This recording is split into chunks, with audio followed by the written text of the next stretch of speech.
What up, what up, what up? You guys know who it is. Carlos, Aseem. See, Yes, sir, yes, sir. We are back. Our headphones and highlights. And we got a lot of things to talk about today in the books. oh yeah, So, uh, Aseem, how's your week? going good so far. I mean, spent Monday with no power in the house, but I was with the in laws, so it sucks for the people that didn't have a place to go. But you know, is is what it is living on in a military base. Sometimes you got to deal with some nonsense. But Yeah, oh, trust me, I get it. I get it. My week's been good as well.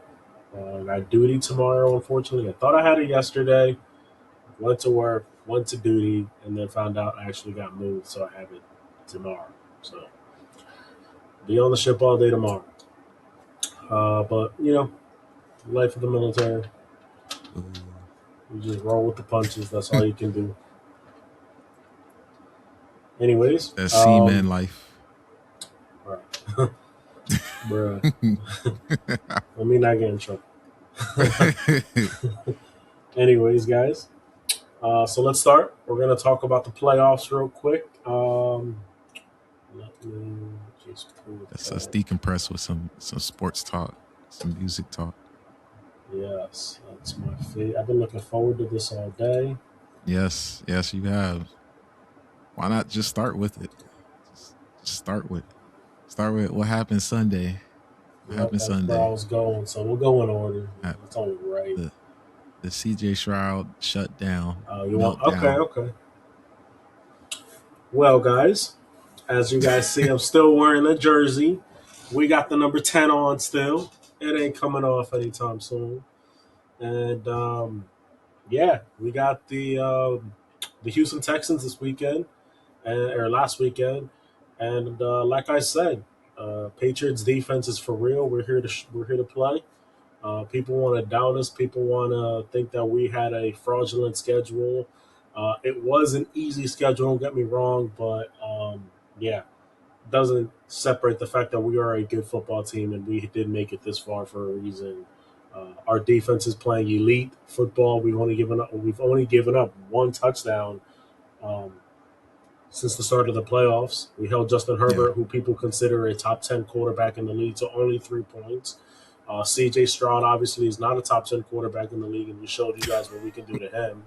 Yeah, the Houston defense, elite, right? They're the number one defense in football. That's all I've been hearing before this week. Number one defense in football.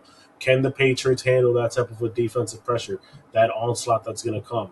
Granted, I'll be honest, Drake May didn't play the greatest game. I mean, he fumbled the ball a lot of times. He threw an it was like four interception. He times, didn't but throw an interception. He just fumbled the ball a lot of times. He got sacked a lot of times. And what did Drake May do? He responded back like a professional. He threw 3 touchdown passes against that Houston defense. And guess what, guys? That Houston defense hasn't allowed a 3 touchdown game from a high end quarterback all season long. All season uh, long. you could say that the Colts. I think the Colts scored 31. Yeah, Jonathan Or so. Taylor had a monster game against them. Oh yeah, you're right. A quarterback to throw for 3 touchdowns against them. All I was hearing was Derek Stingley Jr. Yeah, Derek Stingley and Jalen Petrie, Will Anderson, who had a phenomenal game, that Yeah, they you were did. going to show up. And guess what? Drake May was throwing dimes out there, like that one to Kayshawn Booty, the one handed. I Fourth wouldn't and say that one, was a up the. that was a dime. Yeah, he threw it. Even Booty said it. He threw it in a position where only he could catch it. And guys, I'm gonna talk my shit because right now I'm getting sick of it. I'm getting sick of it. Oh And my gosh. Cam Newton. Oh my I goodness. got a lot of my friends all back home. I'm in Washington, so they're back home in Jersey. I got a lot of my friends back home saying this is the easiest road to the Super Bowl they've ever seen. But yet, last week you guys were picking Houston to beat us. Yet the week I before did. that, I pick yet Houston? no. I don't think you. I think you picked us. No, I think no, I you picked rolled Houston. with us. Oh, you did? Yeah. See, Exhibit A. And you're in the group chat, in the football group chat. How many people said they're going to hate watch my Patriots? Go Houston. We got nothing against that defense. Oh, yeah. Oh, yeah, I'm coming. You know how many people, even you, Cam Newton, the people on NFL Live, you know how many times y'all said, oh, Houston, that defense is real. This is their year. This is a Super Bowl caliber defense. But yet, when we win, and Drake May has a 3 touchdown performance against them. Yes, he fumbled the ball out. He turned the ball over quite a bit. He got sacked quite a bit.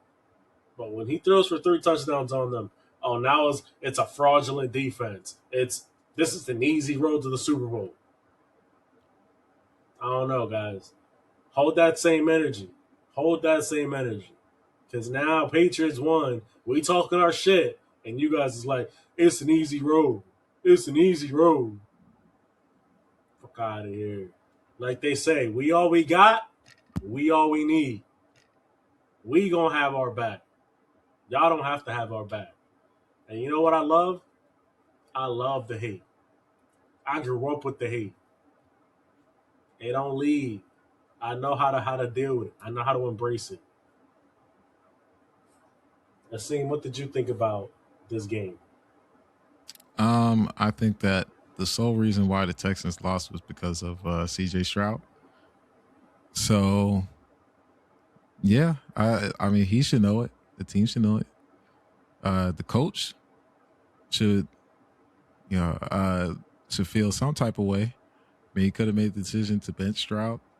Um, he could have made a case for him to bench Stroud. I I truly believe that because it was close. Like the game was, it wasn't outside of the reach for the Texans to be in the lead or to catch up. And those turnovers, like Texans didn't really do much with it. So they had chance after chance, and then they just they just blew it because they couldn't get anything on offense. And losing Nico and losing uh what's his name Schultz in that early for a pass that was super crazy. Like if you seen the pass, like he tried to like contort his whole body and ended up tearing his ACL trying to catch Oh no, that this was the pet. backup. That was the backup. No, that was Schultz. No, that was the backup. The one That's where the like backup. his knee, yeah, Schultz got hurt on a, I think he like pulled his hamstring or something like that, and then he Oh, couldn't okay. continue. So you got two players down, and then you rolling with all the throws that he was making just wasn't. It's just whole cases of what's going on with Stroud. He's not the guy. Should the Texans keep him and stuff? It because it was bad. Like Yep. it's kind of what the Eagles have been going through offensively, and having an elite defense is just a waste to not see that on the other side when all you really needed was like 3 touchdowns from Stroud. That's all you really needed, and they would have had the game. But good on the Patriots for capitalizing on their defense, making those plays, making those getting that pick six, uh, and then you know staying in the game and scoring when just to break away the game at the end. But yeah, it's a lot to think about for as Texans fans. They made it this far. They won what 8 9 games in a row, and have this elite defense, and is they got a lot of stuff they got to do next year. But I think it's gonna fall on Stroud. Like he knows it, and I think he's gonna have to remove all distraction, lock in, work on what he needs to work on, hire whoever, talk to Tom Brady or something, because he's generally a pocket passer. So he needs to, work on that. That when the pressure is coming, he need to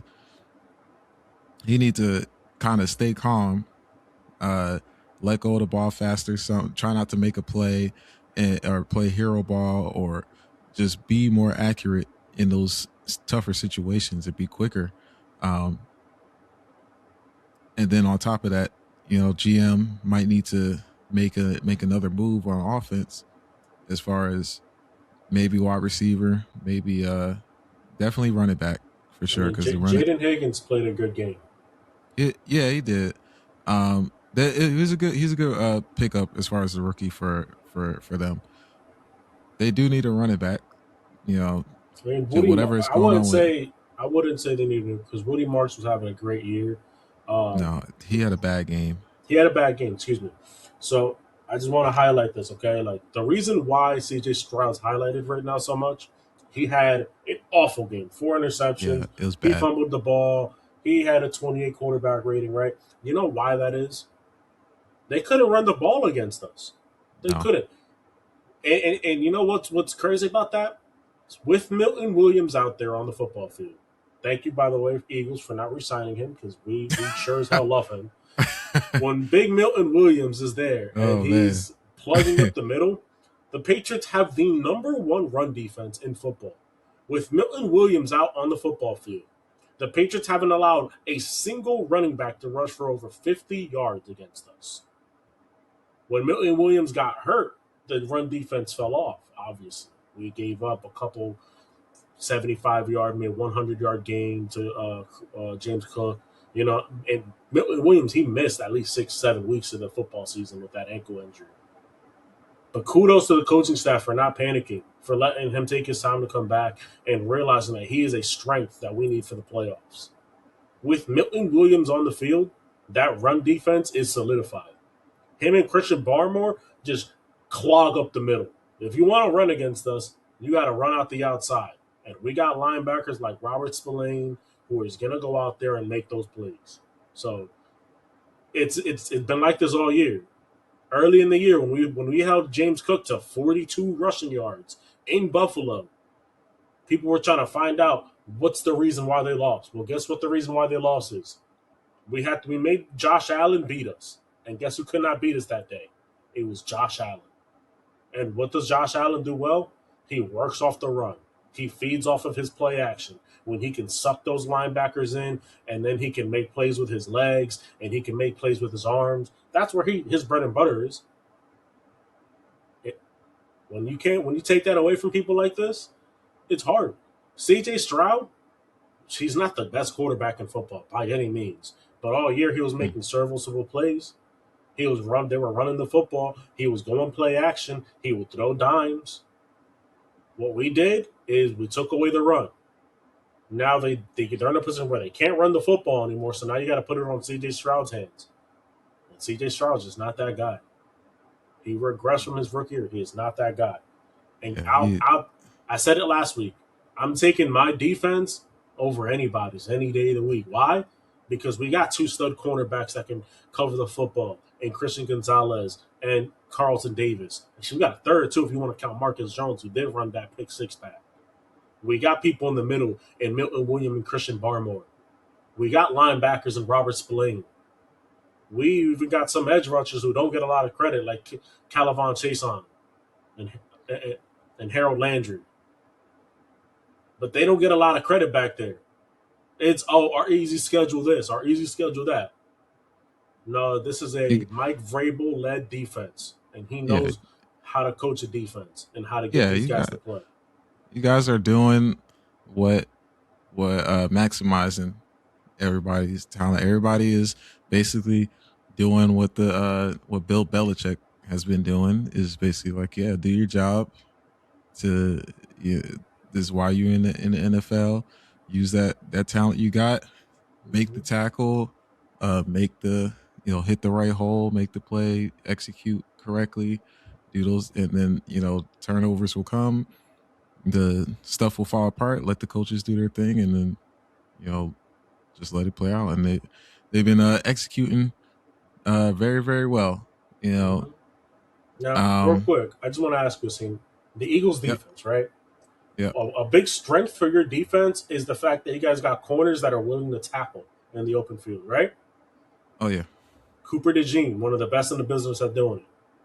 yeah, Well, Christian Gonzalez this game led the team with 6 solo tackles,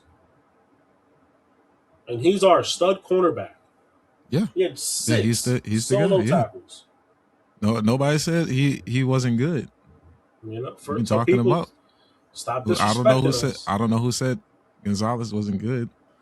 Nobody said I your mean, defense wasn't good. the fact to me, the Your fact that he defense wasn't got even better. considered, the fact that he wasn't even considered an All Pro candidate, not even a second team, that right there was a slap to his face. Because in my Over opinion, who? over who? Let me actually look who the all the. I know. I'm gonna give Yeah, respect to where respect is due. The Eagles do will deserve their All Pro nod. Quinyon Mitchell and Cooper got DeJean two. balled the fuck out all year. They did. But if you can find me a better cornerback than him, than Christian Gonzalez this year, who was eligible, because Patrick Surtain was not eligible, if I remember correctly, because he missed a couple of games this year. Oh, because he was hurt. Yeah, Yeah, I still would please put let me know. Sertan over Gonzalez. So that's And three. if that's the case, you got to put Surtain over Mitchell too, because he has a DPOY on him. Yeah, yeah, yeah.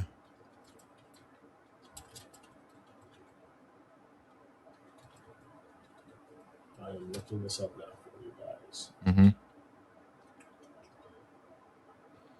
And and let me say this. Yeah.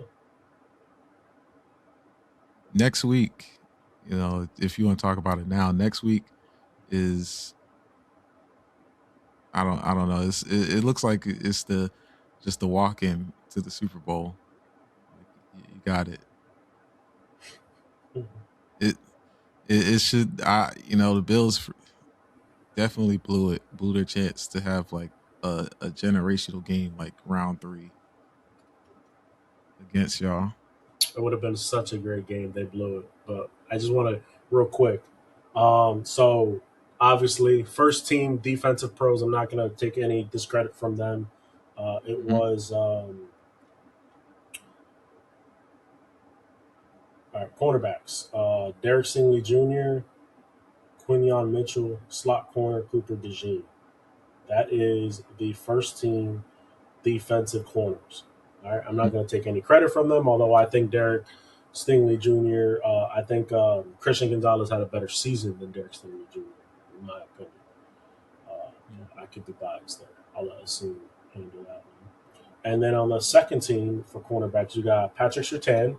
All credit to him; he's probably the best in the game right now. Devon Witherspoon. I think Christian Gonzalez had a better season than Devon Witherspoon.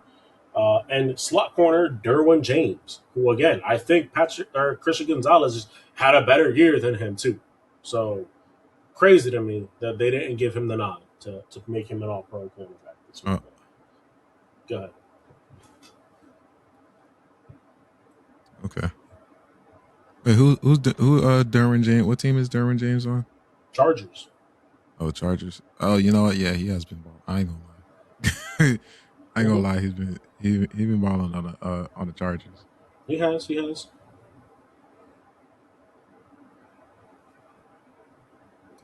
But I mean, look, you go ahead and play the underdog card. It like you got it. You can play the underdog card all you want. Um, it's just people the general population are we're not ready for the Patriots to make another run again after their what after 4 years of them rebuilding and finding new quarterback and getting new coaches, and it's too quick. Everybody wasn't prepared for all this, and then to have the quote unquote easiest path to get there now is looking even worse because of what happened with the Broncos and what's happening. It, what happened with Stroud? What happened the week before? Who did I play last week? It was Chargers. yeah, Chargers. You know, just how teams have just absolutely went doo doo against y'all these past 2 weeks in the playoffs, and then now next week you got a backup quarterback to look forward to. So I'll be it's honest with gonna that one. be Look, you know what you do barbecue about that. It's chicken. gonna Yeah, take. it's not your fault, but it's gonna be straight barbecue chicken. So basically, you're back in the Super Bowl against either the Rams or the Seahawks. So, Hey, and we still got to if win you the get the game. We still got to go Seahawks, out there and win. yeah, if you get the Seahawks, um then I don't know. I think relying on Sam Darnold to or Stafford I think I'll take Stafford as far as like letting him be the person to take over for the team if he's shutting down the run game over Sam Darnold, unless Sam Darnold gets hot and he just gets it. For the record, I want Seattle. I live out here in You want Washington. Seattle? I want Seattle, but You that's want for personal Seattle? reasons. Yeah. Okay. Yeah, I think I don't know. The Rams haven't been playing like super hot, but they've been winning these close games. Um, so it might be the case. There might be like a sleep at the wheel if they end up playing in the Super Bowl, and then wake up in like the third and fourth quarter. It's like, oh, never mind. We playing in the Super Bowl, so let's turn up. hmm But I'd, yeah, I'll be more concerned playing against the Rams because of Puka and Devontae, and then Kyron. Their offense is pretty elite. I ain't gonna lie. and Um, honestly, if we play the Rams, I think our offense is going to put up points against their offense. And yeah, what people are going to then tell me is, well, their defense wasn't as high as the Seahawks, who got lucky. yeah. It's either you But play like top offense or top defense. yeah, Like Seahawks offense is also very good as well. So and you got to worry about their special teams because Shaheed has been returned like 3 returns this year. So Aseem, I'll be right back. You finish talking, guys. I'll be right back. I just got to go okay, downstairs. My wife. yeah. Three Shaheed had like 3 returns this year. Um, so it's looking between the Seahawks and the Rams. I probably take the I probably take the Rams, but it's gonna be I think it's gonna be one of those close, fun Super Bowl matchups. And the Rams would be at home. So yeah, if the Rams get in there, they'll be in Los Angeles. They'll be comfortable. They'll uh they'll feel more at home. Yeah, absolutely, they'll feel more at home. But yeah, what do you do? What do you do with C.J. Stroud? Back to that topic. If you look up C.J. Stroud and his stats, C.J. Stroud stats for this year. For 2025, he had 64.5 completion. It's at his highest. 3,401 yards. You know, he missed some games, 92.9 passer rating, 19 touchdowns, 8 interceptions. His rookie year, he had about 4,000 yards, 23 and 5 with 100%. I mean, 100 passer rating. So it has regressed. He did have the injury, but during that injury, his backup was looking. You know, Davis Mills was looking pretty good. He was he was on fire. Like you can't knock it. What was it? Uh, yeah, 274 touchdown, 292 and 2 touchdowns against the Jaguars. So I don't know. Stroud. They're talking about the 5th year option. Um, what happens? This is his last year, just to figure it out, work it out before it's too late. Before he end up being the backup, trying to make it somewhere on the team. But hey, I mean, I'll take Stroud as the backup. I ain't gonna lie. Put him on the Eagles. We'll fix him. I like to see what he'll look like on the Eagles. You know, if that day, you know, if Hurts ends up getting hurt, you just see how Stroud perform, and he shows us some flashes of what he looked like rookie year, even better. But you know, I'm definitely a fan of Stroud. I like Stroud. I just You want to see these people win, but I hope he can get it. But you know what? Let me talk about let me talk about the the Indiana game. So I was watching that Indiana Miami game, and you know Mendoza, he's the guy. He's legit, I think, and he's going to be a Raider. So we'll see how he turns out on the Raiders.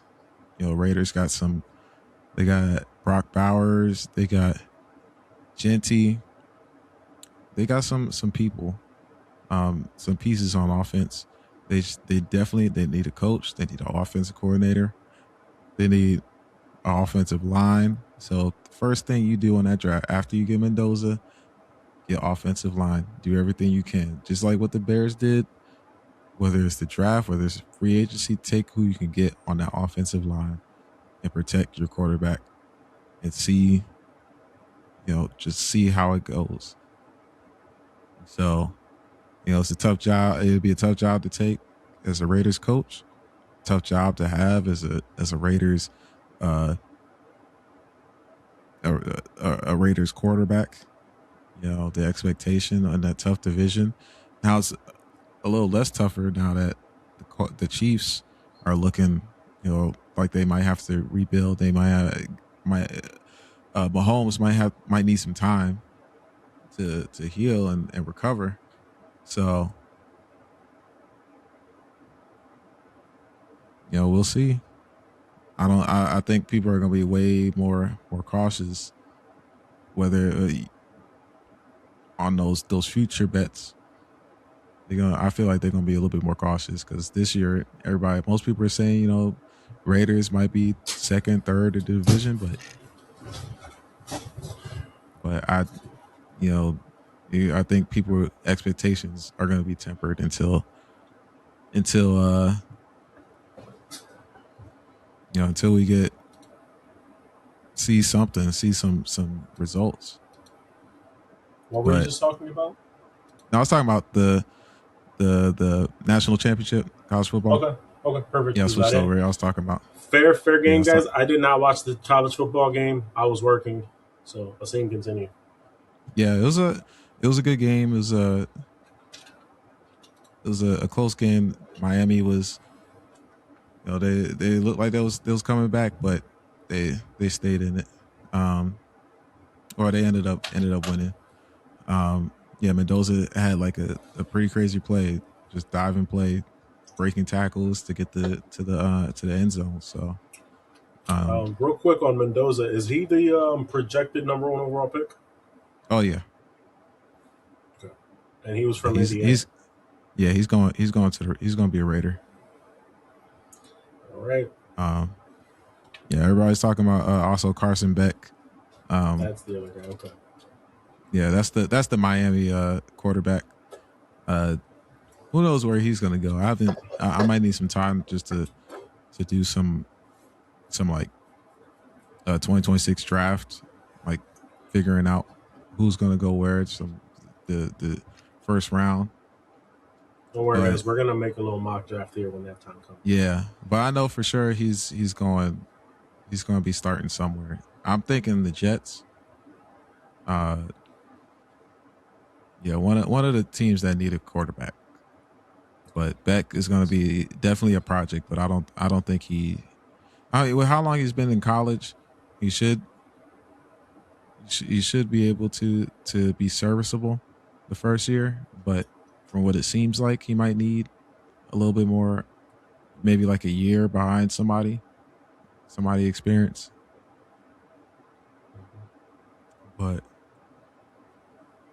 But yeah, overall it was a fun game to watch. This year college football. I haven't been too up to date on it, but I think next year, from what I've been hearing, is that's like where all the QBs are coming. Like the for 2027, that's where all like it's going to be another QB heavy draft class.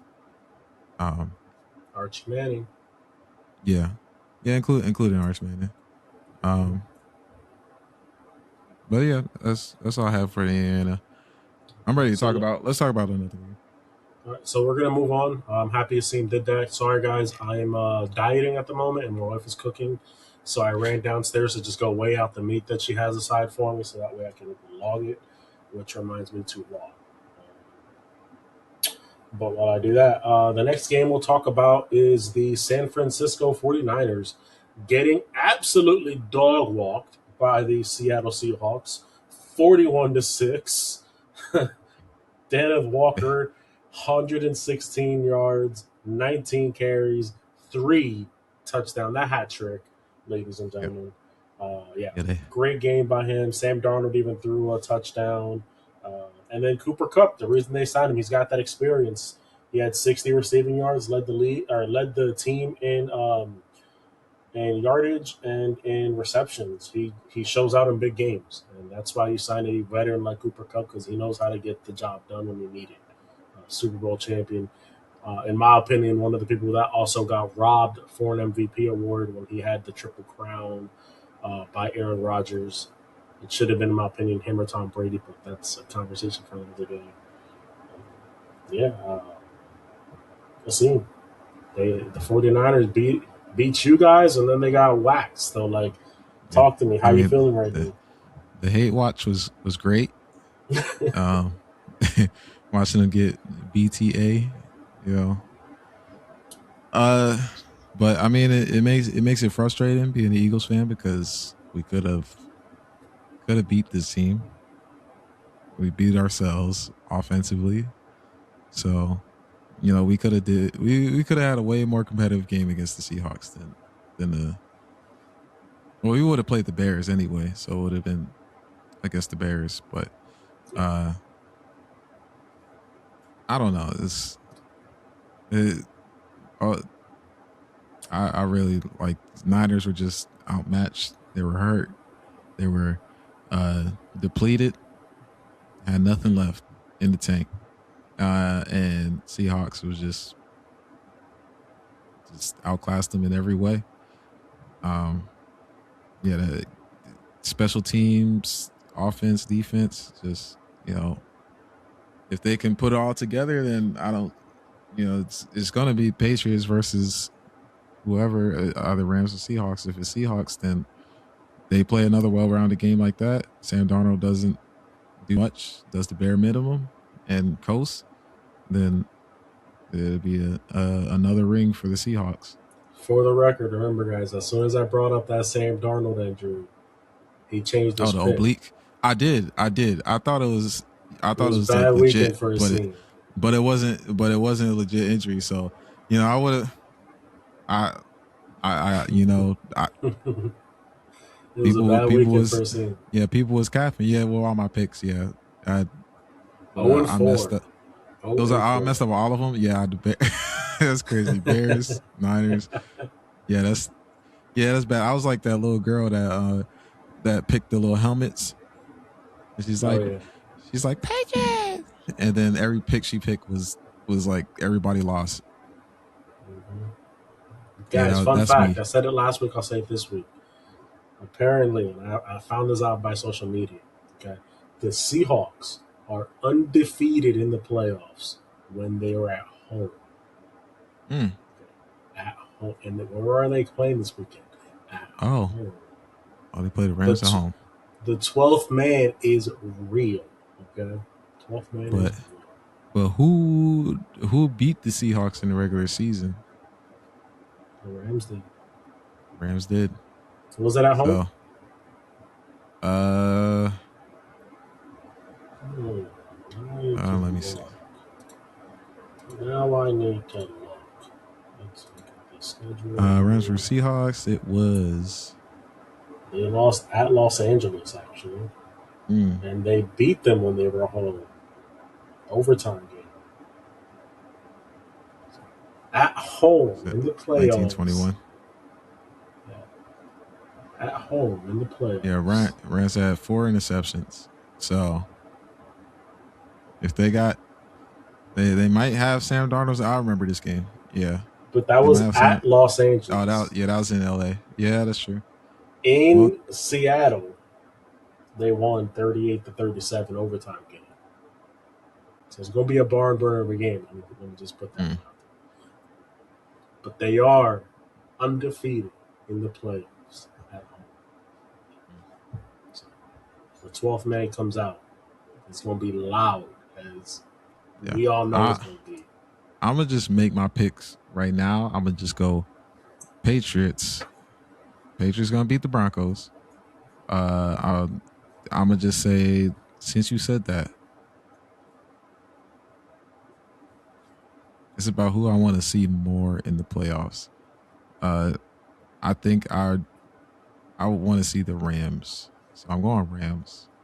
I would It's like gonna I be like a good game. So yeah, my thing is okay, and I know we're going jumping the gun here, okay, but since he yeah, picked, I'm just going to put this out. The Patriots are 0-4 all time against playing in Denver. Right? I know they yes, have a yeah, backup quarterback playing, but we are yeah. 0-4 all time going to Denver in the playoffs and playing. Okay, so I don't know if history is going to matter there, It but I'm still it going to will ride not. with I'm gonna still ride with my Patriots. I'm never going to History will jump not off the matter. bandwagon. You're I'm here playing to stay. against was it Jarrett Stidham? Hmm. Stidham is he's not doing nothing against the Patriots in the NFC or AFC Championship game. It's not happening. We'll It's see. zero chance. No matter We how good the will Broncos end up defense seeing. is, they not going to carry. I don't think they're going to carry. I don't like you look at Stidham like what do the stats look like with him? His name Jarrett Stidham. Yeah, Stidham. Jarrett Stidham. Like 4 career NFL starts with the fewest by any quarterback entering a conference championship start in NFL history. Somebody who only played 4 career NFL games started.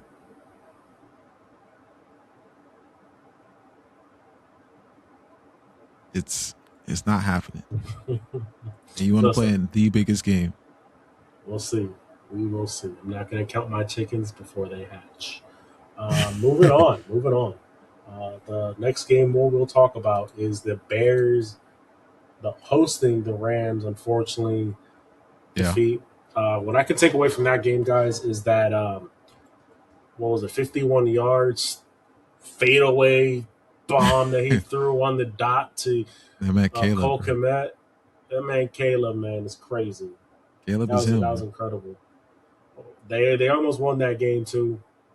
Overtime, he threw an interception, so we do have to as much flowers as we give him, we also got to give him that little. The moment was too big for him when it mattered the most. He had 3 interceptions this game, which is unacceptable. So yes, they were. He was part of the reason they went to overtime, but he was a major reason to why they lost this game. And you have Matt Stafford, who didn't throw for a touchdown or an interception, so he just played a safe game, and Kyron Williams, 87 yards and 2 touchdowns. So just that's what you want to see sometimes. It's a cold football game. It was freezing there, and what you do in the cold, pound the rock. And that's what they do.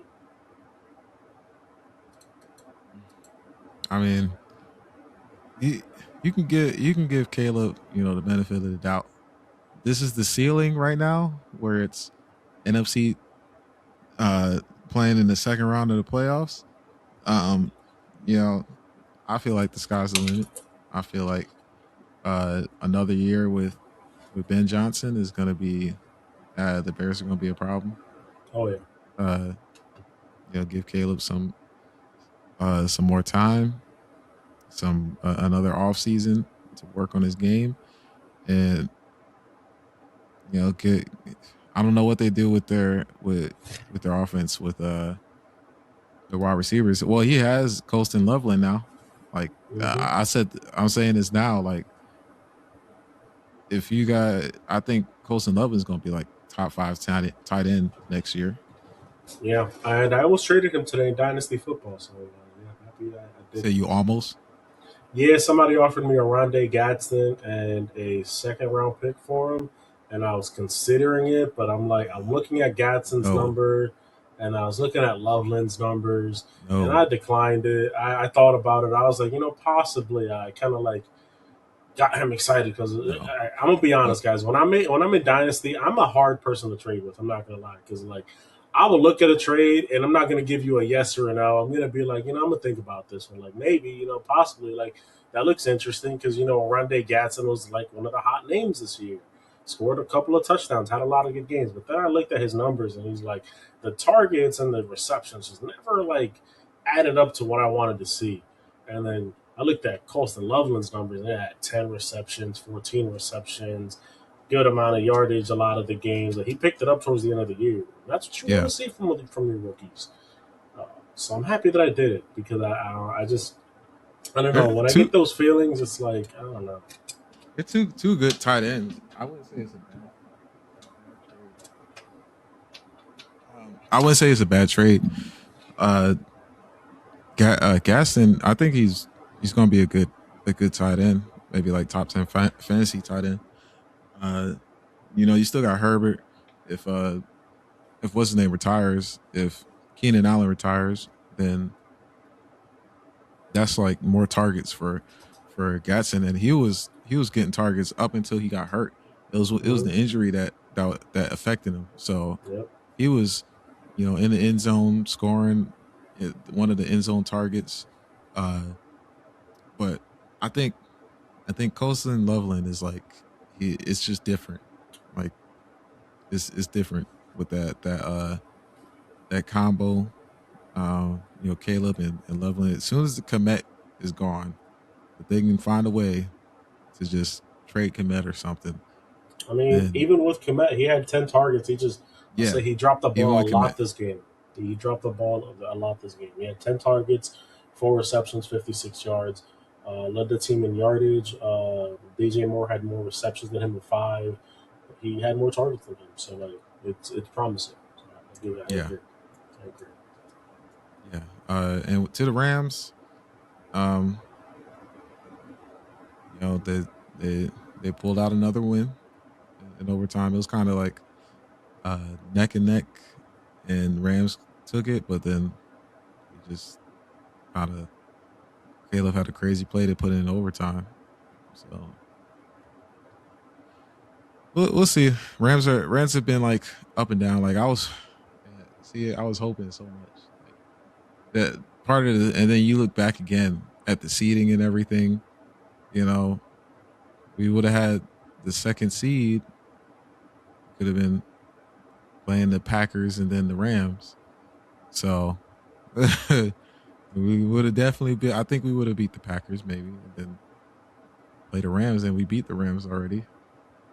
So I would have liked that route, other than Niners and uh and Bears. Yeah. But it's done. Any thoughts on Puka Nakua?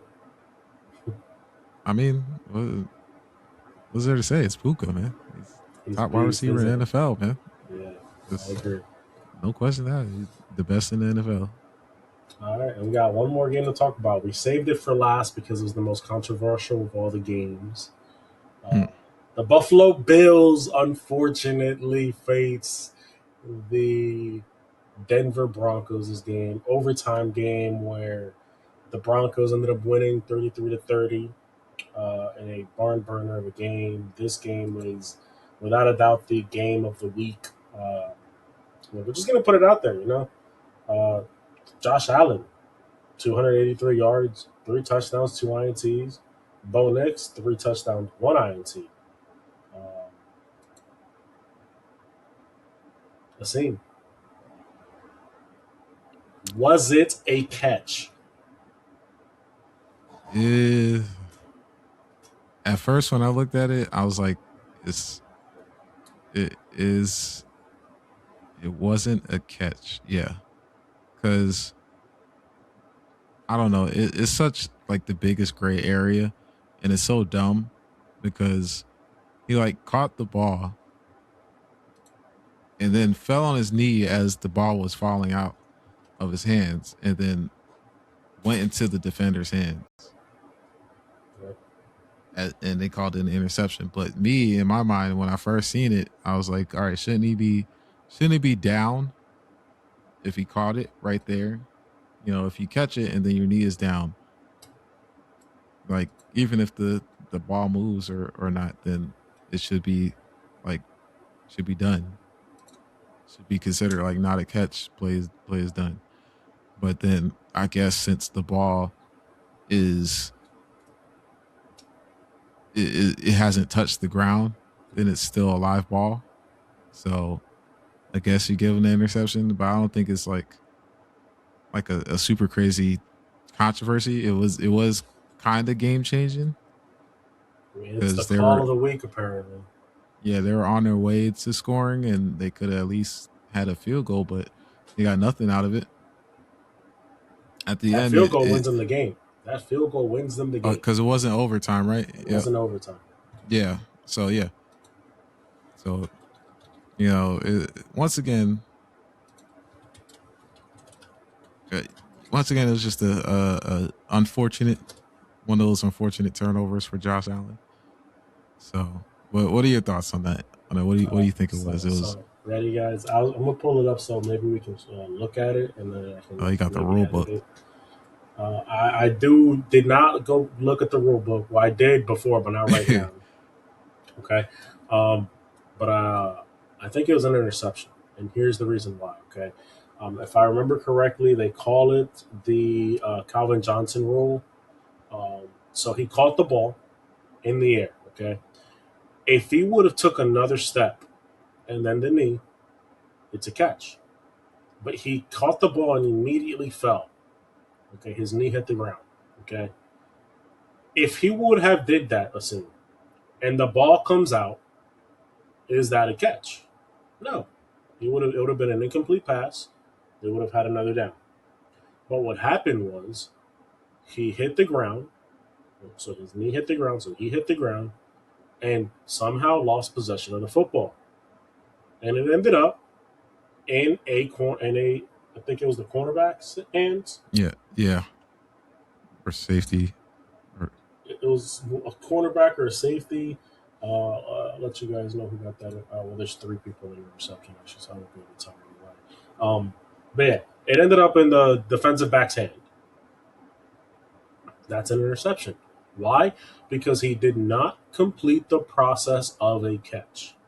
And unfortunately for the Bills, who I know McDermott in his press conference was saying, he felt like that was a catch and that was a pivotal game, and you can't call things like that. And then the pass interference, which was clear pass interference by Tre'Davious White. I mean, like yeah, Marvin the Mims second had one. him beat, and like, come on, like you tackled him before the ball got there, Yeah, the which gets second me one was. upset as a Patriots fan because when he tackled Keyshawn Booty in the game in New England when they beat us, they didn't call that. They didn't. They called everything differently, and I've been saying it like since they beat us. I'm like, guys, like we got robbed that game. That was a intercept. That was a what's it called? A pass interference on Tre'Davious White that they didn't catch. He does this all the time where he tackles them before the ball gets there, and somehow barely gets called on it. But this time they called him on it, and then like against us, the when we clearly caught the ball, and then they called it a catch, but it was a interception on us, and they called it a catch when you could literally it was craziness. So I'm not gonna really touch up on that one. But the Bills, like, I'm sorry, like that was an interception and that was a PI. Um, the game was amazing. Like Josh Allen, I won't say he played great. He played, really good. Bo Nix played really, really good. Um, I had the stats in, but actually lost them. Uh, yeah, 283 yards for Josh Allen, 279 for Nix. You had 117 for James Cook, 83 yards from Kincaid, 93 yards from Marvin Mims. This game was really, really good. Two top defenses, and the offenses balled out. Um, and credit to Denver because they couldn't get nothing going. Bo Nix was their leading rusher at 29 yards. Josh Allen had 66 yards behind James Cook. Um, so Cortland Sutton, he had a lot of drops this game, and they still somehow found a way to win. He turned it up later in the game. Hmm. Um, I'm sorry, like it is what it is. To me, that was an interception, and they ruled it correctly, and then that was a clear um, pass interference that was also ruled correctly. And like, I would have hated to see them not make those calls when they needed to be made because those are pivotal moments in the game. And I'm sorry, Buffalo. Like in my opinion, you guys do this every week. You guys try and get away with as much as you guys can, and it's not okay. I'm happy that I finally bit you in the ass. Um, and Aseem, we're just gonna jump right to it. Josh Allen, do you think he should be criticized more? That he was at fault for this loss? Um, I wouldn't say criticize more. I think he's being criticized enough. Like, who else can you blame now? They fired the coach. Um, they kept the GM, and then on top of that, GM is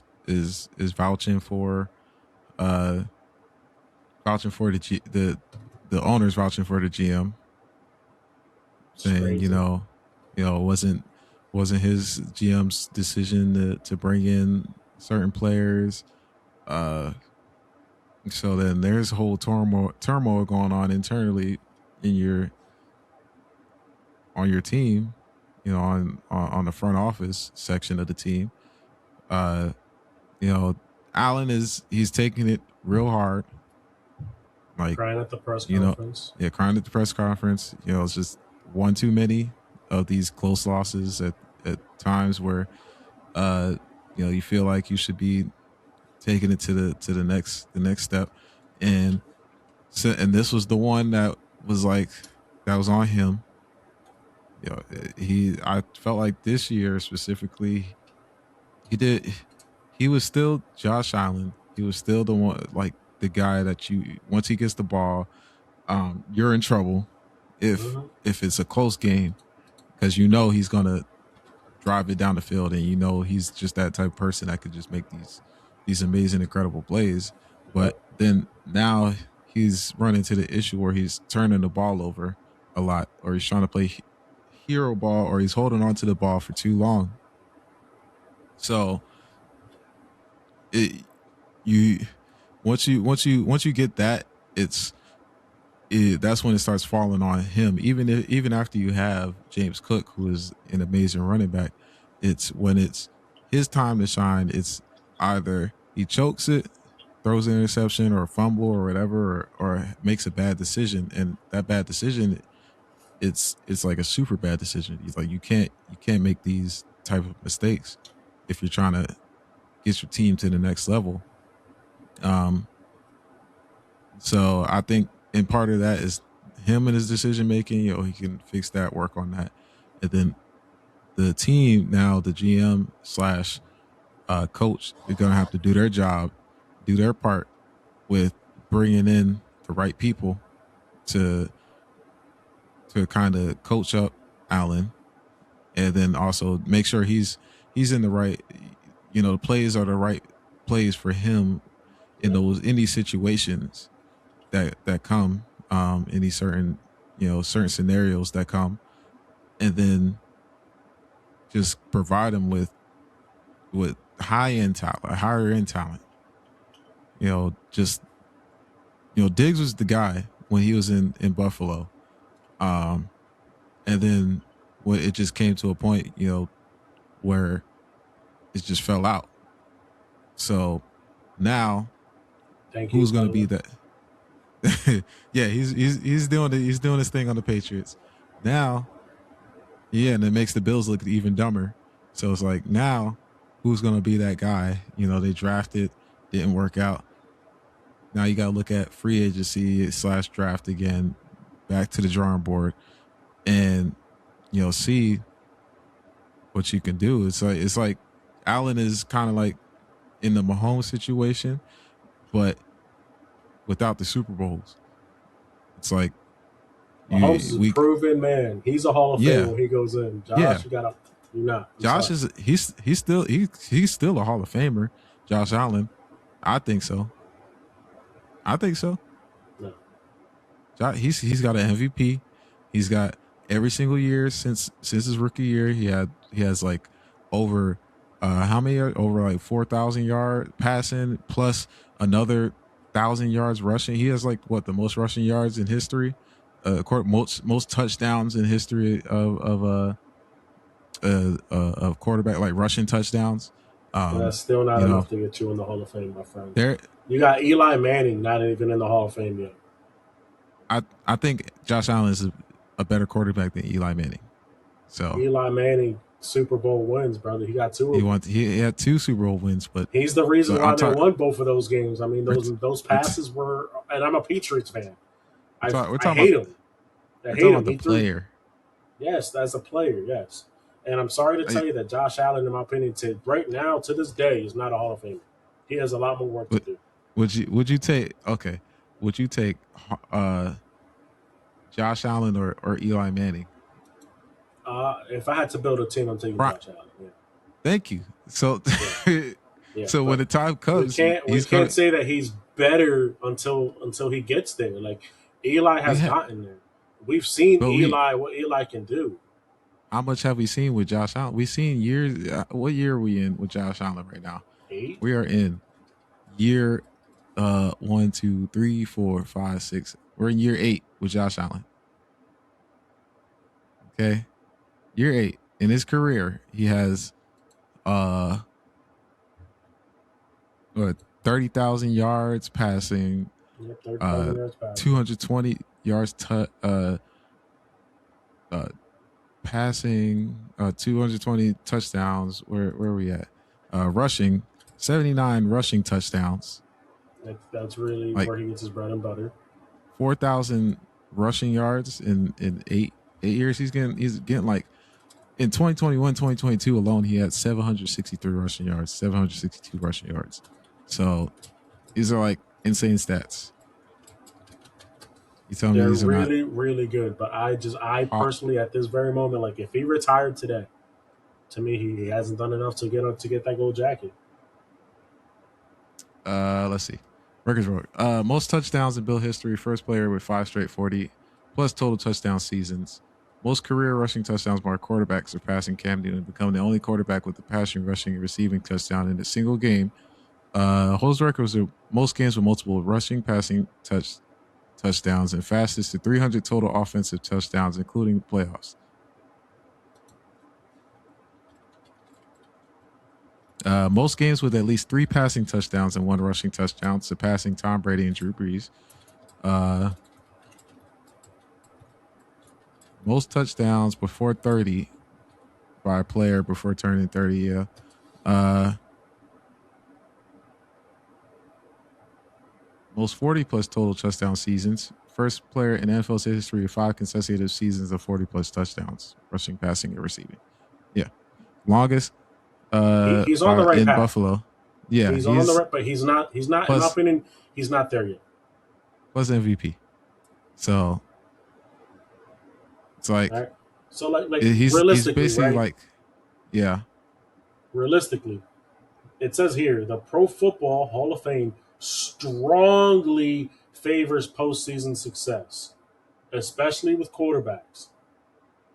He has zero Super Bowl appearances to this date. Zero. Okay, I believe there's only 5 quarterbacks in the Hall of Fame that made the Hall of Fame without a Super Bowl win. Only 5. Like this matters. Unfortunately, you're not. Like as a quarterback, you're getting all the credit when you guys win. I'm giving you guys all the blame when you guys lose as well, and that goes with Drake May as well. When if we were to lose, he's going to get a lot of blame for it, especially with his fumbles and him turning the ball over. I'm sorry, Josh Allen, as of right now, to me, is not a Hall of Famer. But Patrick Mhm. Mahomes, as of right now, is a Hall of Famer. I actually looked it up. There is only 5 pro football quarterbacks who've never won a Super Bowl. You got Dan Marino, Dan Fouts, Frank Tarkenton, Warren Moon, and Jim Kelly. And how many of those are in the Hall of Fame? I know All Dan five of them. Marino, They're the only five. Barn. Yeah, yeah. And I So believe they've all at least reached the Super Bowl. They've all at still, least made it there. still, I think I think you could put Josh Allen in that category. We'll see. But as of right now, I 100%. don't think I he's not. believe. I I believe.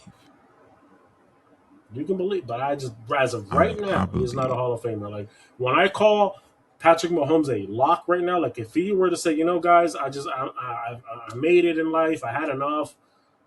I'm calling it a career. 5 years later, he's getting the call. Hey, Mahomes, yeah, come pick up your gold jacket. You're going in the Hall of Fame. He's a shoo-in. Like it's a lock. First ballot. You know what I mean? Like there's no. We even got to make this conversation. It's a shoo-in at this point. With Josh, if he were to retire today, it's like, yeah, well, he never actually won a Super Bowl. He actually never even made it to the big game. Yeah, Well, he has a I'll take negative playoff record. I'll take Mahomes over Allen, but I feel like Allen. I don't know. Allen is also he's like literally like right right there.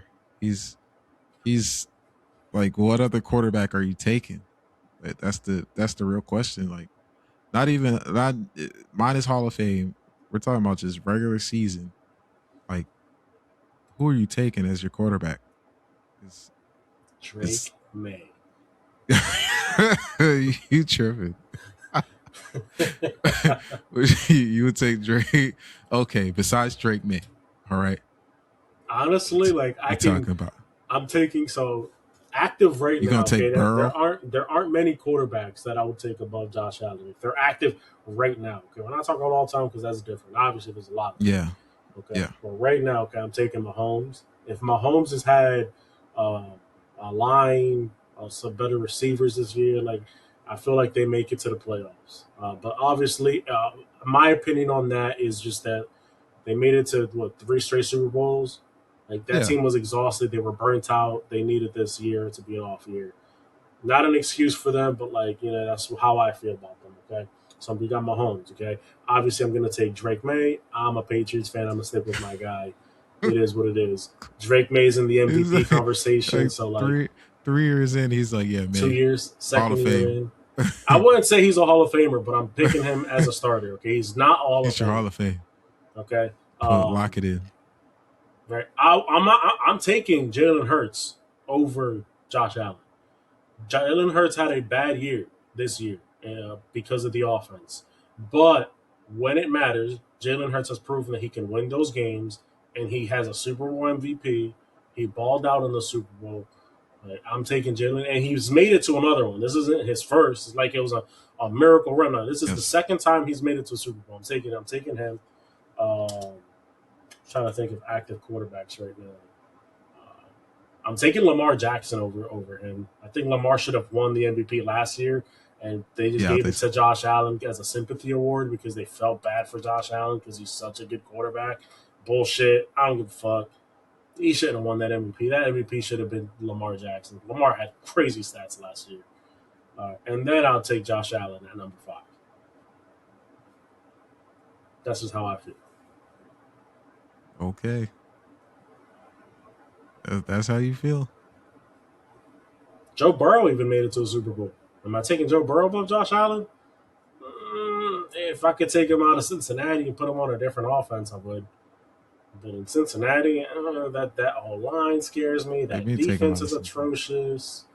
You got two of the best wide receivers in the That's league. not enough. I'm sorry. Let me plug, and no shade to Jalen Hurts, okay? But you plug Joe Burrow into the Philadelphia Eagles offense, and they're contending. They're a contending team every year, even though they're a contending team now. But that team is dangerous with a Joe Burrow out there. Jalen Hurts is Listen, doing a phenomenal we, job as the quarterback of E- the Philadelphia Eagles. No shade to Eag- Jalen Hurts, but that was Eagles just not like one of doing the nothing. the big you know offenses that came to my mind that like okay yes they got a defense who's good, they got weapons, they got a running back which is similar to where he's at now. They just that without E- that defense it's atrocious. Eagles not doing nothing without a coordinator, so we could shut down that talk. But I was just saying, yeah, I'll take anybody. I'll take Mahomes over Allen, but it be like big three. thinking, Mahomes, Lamar, Burrow. It, it's like Allen can do what Lamar does, but Lamar is like a little bit better at running. Um, and like a locked in Lamar like last year was, you know, the peak of Lamar. But Josh Allen is also, you know, he's just the the build of Josh Allen is different. He's just built different from what That's why you. he's got all those touchdowns. He Yeah, gets a lot of the it's goal it's line such an carries, advantage. It's like a which big advantage to I the just want game, to and it's I just want to put this out there, like, because the Bills were one of the teams that voted for the tush push to get banned. They're yeah, and one they of the use teams it that all the time. they abuse it all the time, and like it gets me upset, right? Because when the Eagles actually and you guys have heard me say it, like I'm not upset about the play because we use it. It's a smart play. So when the Eagles do the tush push, it's like, oh my god, like here we go again, like, blah, blah. But then when Josh Allen does it, it's like, oh my god, he's so amazing. Like, look at him score another touchdown. Look at And him get use the touch push and get 10 yards for a touchdown. it's Like the double standards that get me so upset with this man. It's that. That is my thing with Josh Allen. That why I don't like him so much. Is like he like can't do there's no the wrong. yes, the double standard is crazy. Is it Uh, because he's a white quarterback and like Jalen Hurts is black? I And mean, trust me, guys, Patrick I'm Mahomes is black, so exactly. He's got the Super Bowl. he He's got get the Patrick wins. Mahomes get glazed, so Yeah, but he's earned it at this point. he earned the He's earned glaze. it. Yeah, three time Super Bowl champion, bro. Like, he's Yeah, earned it. yeah. I just like that's what gets me upset. And like I get it. You know what I mean? Like he's everybody's golden boy right now, but it's like So, all right, I get what you're what the saying. fuck? Just all right. So it'd be like this year would be kind of like he can prove it in the regular season. So it'd be like we have to prove it in the postseason. We have to earn it and prove it in the postseason and get over that hump. He can't make no mistake. I think that was part of that's one of the main reasons why Hurts get so far in the postseason and why we win so much is just because he doesn't turn the ball over Yeah. um like Josh Allen does. He doesn't turn the ball over like many quarterbacks does. That's kind of his advantage. It may be an advantage of making the play to not turn the ball over instead of trying to force something and it end up working. Yeah. So like maybe Josh Allen might have to take a step back and be like, as as nice as this window looks for this pass, and I think I can hit it. It might be better to just hold on the ball for like another second or just throw it away. Because How about just changing your running style, bro? Like the one fumble he had, he was literally running with yeah, his hands out, like flailing it's the ball. it's that's part of another thing. Like yeah, just kind of be if the play is not designed for me to run, I'm not gonna. Or if I see the hole and I'm running in it, I'm just gonna run like you know I'm gonna change the way I hold the ball. It's kind of like things that's just second nature to him that he needs to be more conscious and aware of, or somebody has to coach him and be like, we got to tweak these things so you don't turn the ball over as Hmm. much. But it's hard to do that when a defender is coming at you full speed and you don't see them. So they coming straight for your arm, straight for the ball. I mean, So if you're running the football and you're holding the ball like out to the side like yeah, this, you know what I mean? Like yeah, obviously they're gonna go for the it's ball, but if you have it's it tucked where it's supposed to be and you're running, and even if you get tackled like it's this right here, you're protecting it with your body, your arm, your yeah, bicep. but Like it's just he's always looking to throw the ball. That's the thing. He's in the pocket, even when like he once he hits that line of scrimmage, it's like, all right, now I can be the runner. But before the line of scrimmage, he's like, I'm always looking to pass the ball. That's and that's that's what that's makes the him threat of it. phenomenal. Those Like, passes, yeah, he's like about to run and then he just launches it. yeah. I get it, I get it, but you could do it So better. It doesn't yeah, always have that to be and that way. I think that's just going to be on the coach. Whoever they pick up as their head coach, I think they got to make it a priority of like Josh Allen. We know you're great. We know you're the guy, but we're gonna minimize the turnovers. We're gonna minimize the and we're gonna turn these turnovers and to design plays to where you Mhm. could still do what what you do best, but um without the last minute, without the the hero ball Yeah. that he be doing. So it's gonna be somebody's gonna be open, ball's gonna be out like this. If the play falls apart, then you do what you do best. Mhm. But if you don't see it, just throw the ball away. Period. Like I throw the ball away or just take it, you slide or something. Like period. And this So was the best year he's had to make it to the Super Bowl, in my opinion, yeah, because like yeah, you had no Mahomes, you had no Burrow, had no mm-hmm, Lamar. Like the yep, best quarterback in the postseason this year, outside of you, was Drake May, who's in his second year. And I get yeah, it, I'm a homer, so I'm gonna stick up for my guy. But like, you have no reason not to be going to a Super Bowl this year when it's Drake May and Bo Nix's second year in the NFL. This is your eighth. You've been in the playoffs before. Like these guys have never really been in this position to win a big game like that. Like yep.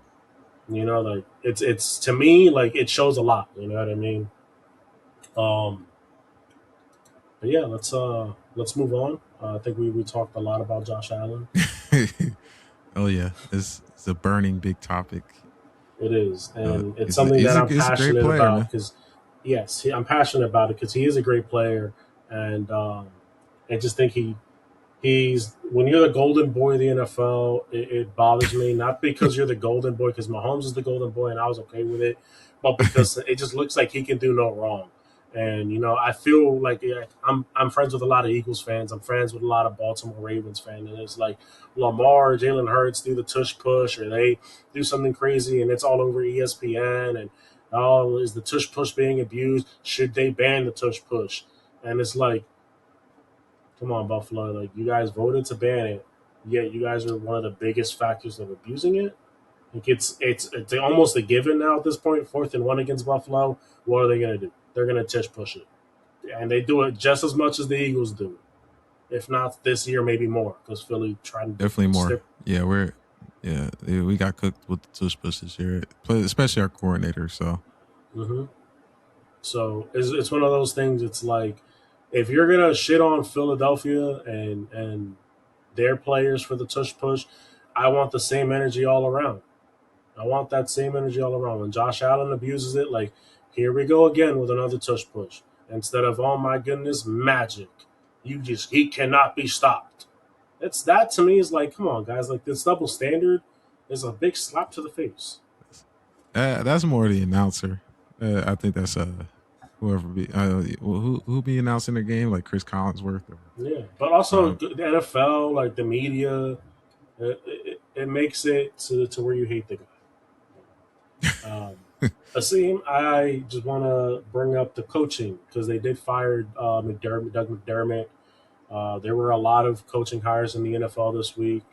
Uh, Harbaugh to the Giants, McDaniels offensive coordinator for the Los Angeles Chargers, yeah, that one Joe hurt. Brady, or not Joe Brady, Brian Flores staying in Minnesota. What are you Yeah, thinking that's about all this? I'm thinking that when are we getting our offensive coordinator? When is the Eagles getting their offensive coordinator? Who's it going to be? I guess it's not going to be Brian Dayball. Um, Yeah, it's looking like he wants so Buffalo, right? yeah, he wants Buffalo, and then he said Tennessee as the OC at Tennessee. Mm-hmm. Uh, what's the name? Who was that?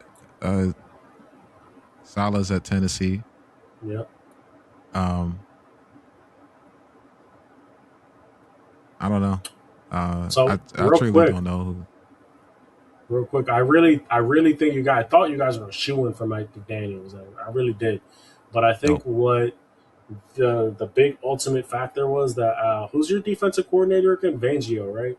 yeah, Vic Fangio. Yeah, I think it's the beef between Fangio and McDaniel's was ultimately what had him choose LA over the Eagles' stacked offense. Hey, I mean it. It is what it is, man. It just wasn't meant to be. Uh, So, I, I just want to say this, and for all the yep. Eagles fans that are going to watch and tune in, I personally think you guys should look into the college ranks and hire somebody proven offensive coordinator in college, or maybe one of the college coaches that wants a shot in the NFL to be a coordinator there. The reason being is a big hot topic is Jalen Hurts has had a new offensive coordinator every year of his football career, basically. Since he, what was it, 8, 9 years in, he's had a new offensive coordinator dating back to college. Sam can fact check this for me if he wants. Wait, who? But Oh, you talking about Jalen Hurts, the? many offense coordinators like every year. Yeah, He's it's had been one. like yeah. Um, if you sign somebody from like the college ranks, who's you know could be due for an NFL experience and would like that NFL experience, I have to say do that, especially if he's an offensive minded coordinator or coach. The reason being is, um, say you hire a Brian Dayball, a Mike McDaniels, somebody from the McVay tree. Yes, you got them for this season, but I feel like they're so proven as coordinators and coaches that like they do really good in Philly. Next thing you know, you guys are going to be upset when they leave and they get a head coaching job, and you're like, well, I really can't blame him. He just got head coach money, but like, damn, like I really wanted him to stay. If you guys hire somebody from the college ranks, it's that chance where like, hey, like they're not proven, so like there's a good chance that they do stay, and now you can build an offense and you can have some offensive continuity. That's just what I wanted to say about that. I feel like you guys could Yeah. really So benefit I from was that. I was just looking, and they're talking about interviewing Matt Nagy for OC, the Chiefs offensive coordinator. Yep, yep, I did see So I don't want that. him. I don't. I don't want it. Yeah. Um. So I don't know. We'll figure something out. So we'll just see what happens with time. I just want somebody better than Patulo. Period. How do you feel Um, about Harbaugh to the Giants? That's your what do I direct feel? competitor. People was laughing when they fired the Bills head coach, and it was like, man, if you would have waited an extra week, you would have had the Bills instead of the Giants. So I mean, he's a good coach. So I'm not knocking the pick. So I think he's gonna be. I think he's gonna they're gonna be good. You know, it's a good start for the Giants. They got some good pieces to work with. Um, it might take a year or two. But yeah, they'll be competitive for sure. Uh, yeah, that's how I feel about that. I'm hoping Yeah. we stay top of the division because So NFC East is going to be tough.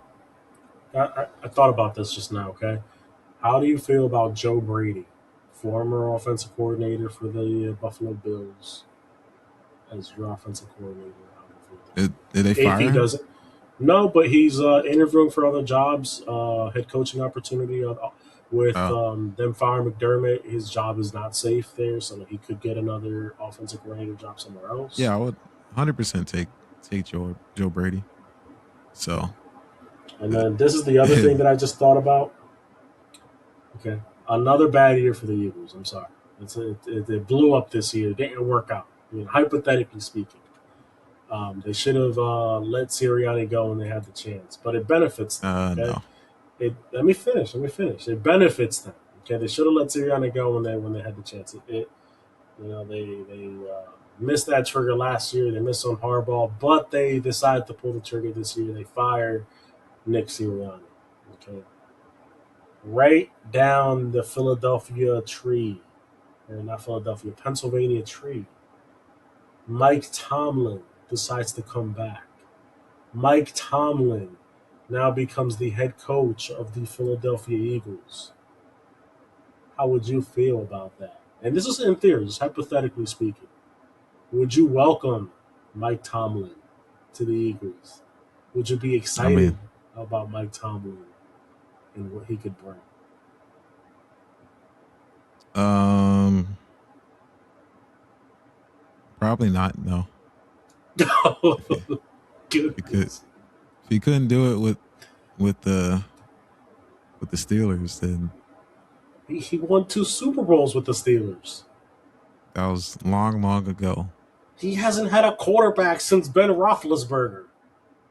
So you just jump into the Eagles and thinking Yes, that's what people everything do. is everything. What? We're Yes. we're You want the him to hypothet. win? The fact that he made the playoffs with Mason Rudolph at quarterback and Justin Fields is to me You can win the crazy. games, but winning in the playoffs is different from making the playoffs.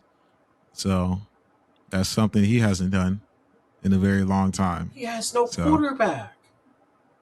quarterback or no quarterback, You like want him to win games without a quarterback? listen, they they This is they crazy. barely they should have never beat the Ravens if he didn't miss the field goal. So they've been so up and down, but they still ended up having a positive uh win total in He's the never had season. a But there's losing more season. to it than having. That's the thing. That's the thing with Sirianni and certain coaches and what's his name with Mike Tomlin. It's like, yes, we're happy that we win these games. We're happy that we make it to the playoffs, that we have a chance. But we, we people can see, like, we, they can see the team for what it is. It's like, where if these things don't get fixed, if these things don't get changed, if you say, the standard is just winning the game, you know it's it's unsustainable. It was sustainable for Tomlin for however many years, but as soon as they got to the playoffs, it they got bounced every time. The thing that we hang our hat to is that we actually at least made the Super Bowl and won the Super Bowl. But the years that we're expecting, a repeat, expecting something uh, to get something going, that's when it just fell apart. And you're like, oh, we win games. We got 14 wins. We got this amount of wins. We're it's top top three in the seed. We don't care about seeding, but we just we're in a good position. Health and everything else. But it's like you're hiding the fact that there's these issues with the team that everybody sees right here. It's like right in front of them. Like, what are we doing about that? Like, what are we addressing the bigger issue in the room, that the bigger elephants in the room. That's what fans are wanting. That's what fans are looking for. When you address these things, and if it whether it works out or it doesn't work out, that's what you take as the coach. That's why nobody's questioning what you do as a coach. Like, nobody questions what Mike Tomlin can do as a coach. They know he's a good coach. It's just, what are you going to do to get you over this hump? But you've been accepting these mid-tier quarterbacks, and you're trying to make a run with a 42-year-old quarterback, knowing that it's not going to get you. It is If you think you're going to get to a Super Bowl like that, then people saw it early in the season that it wasn't. It wasn't happening. You paid all this money for this defense of unks, you know, and they barely getting by. But you managed to squeeze out what's left of that whatever juice is left out of this team to get you to the playoffs. And is that a success, or is it? Ultimately, it was a failure, but it was a Yeah, success because he again did not have another losing season. that's it. I think It's it's like crazy right now what you're saying. You know what? What Mike Tomlin would have done? He what, would have fired the Patullo. OC. He would have fired Yeah, Patullo mid-season. yeah, He would have yeah. brought change to that offense That's mid-season. that's what I'm saying. Two That's what different he would have done. scenarios, two different situations. It was like, you do the best you can to get you to the playoffs. Sirianni's doing the same thing, but it's like you see these underarching, like, issues that need to be addressed. I can't recall a situation, a time that that things need. But I mean, you could see the offense wasn't really like amazing because they had what's his name, that the Falcons old head coach, uh but Arthur Smith. Yeah. yeah, Arthur Smith, but he stuck with it. But he, at least Arthur Smith has a little bit more experience in the NFL than Vitula. Was kind of like, there was no, we got to cut our loss. There was no urgency with Sirianni of, we gotta, we gotta fix this. We got to do something. I just want to say I think this is crazy talk right now, and the fact that he went and take Mike Tomlin as a head coach, who's a proven head coach, two-time Oh, Super Bowl champion head coach, is crazy. I mean, Sirianni made it to the Super Bowl twice. We got one, so and Sirianni is now on the track of, we don't have a losing season with him. So I respect the homerness of that, but so we'll move on. Just wanted to pick your brain on yeah, that. Mike Tomlin's he's a Hall of Famer. He's one of the greatest.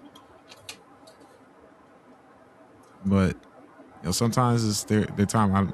I'm good. Okay. I don't think we need. If that scenario were to happen, I I wouldn't want Mike Tomlin as our head coach. Yeah, moving on. We'll swap from the NFL right now to another sport, or from football to another sport in general, because we did talk about college football while I was away. Uh, NBA, they announced the All Star teams. Well, the starters. Uh, we'll run down real quick. Let me. Yeah. For the Eastern Conference, we have Giannis Antetokounmpo, Jalen Brunson, Tyrese Maxey, first guard to do it for the Sixers since Allen Iverson. So shout out to Maxey. Cade Cunningham, and my guy, JB Jalen Brown. For the Western Conference, we have Stephen Curry, the free throw machine, Shea expensive Gilgis free throw machine. Alexander, the great Nikola Jokic, as Aseem calls him, the cheat code. We got Victor Wembanyama, the future cheat code. The, in my opinion, going to win a Defensive Player of the Year award. And the Lakers, Luka Doncic, the great Luka Doncic. Let's see, what do you think? Um, yeah, one of these do not belong. Who doesn't belong? Let me look at the stats. Yeah, let's play a game. Who does not belong in this All Star? It's crazy right now. Who doesn't belong? Stephen Curry? There you go. Now, Who would you why does he who would not you belong?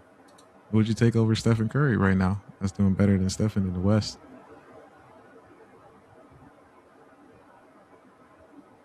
You tell me. You He not might have think? got he might have gotten in because of his name. That could be a thing, yes, because they are the eighth Yeah, seed in the West. for sure. Anthony Edwards, maybe. Yes, there you go. LeBron James. No, I wouldn't put LeBron on there. That's But it then, I guess, right? yeah, Just Anthony Anthony Edwards. Edwards. You could swap Anthony Edwards with Steph Curry. I wouldn't be mad at that. I'm not gonna lie.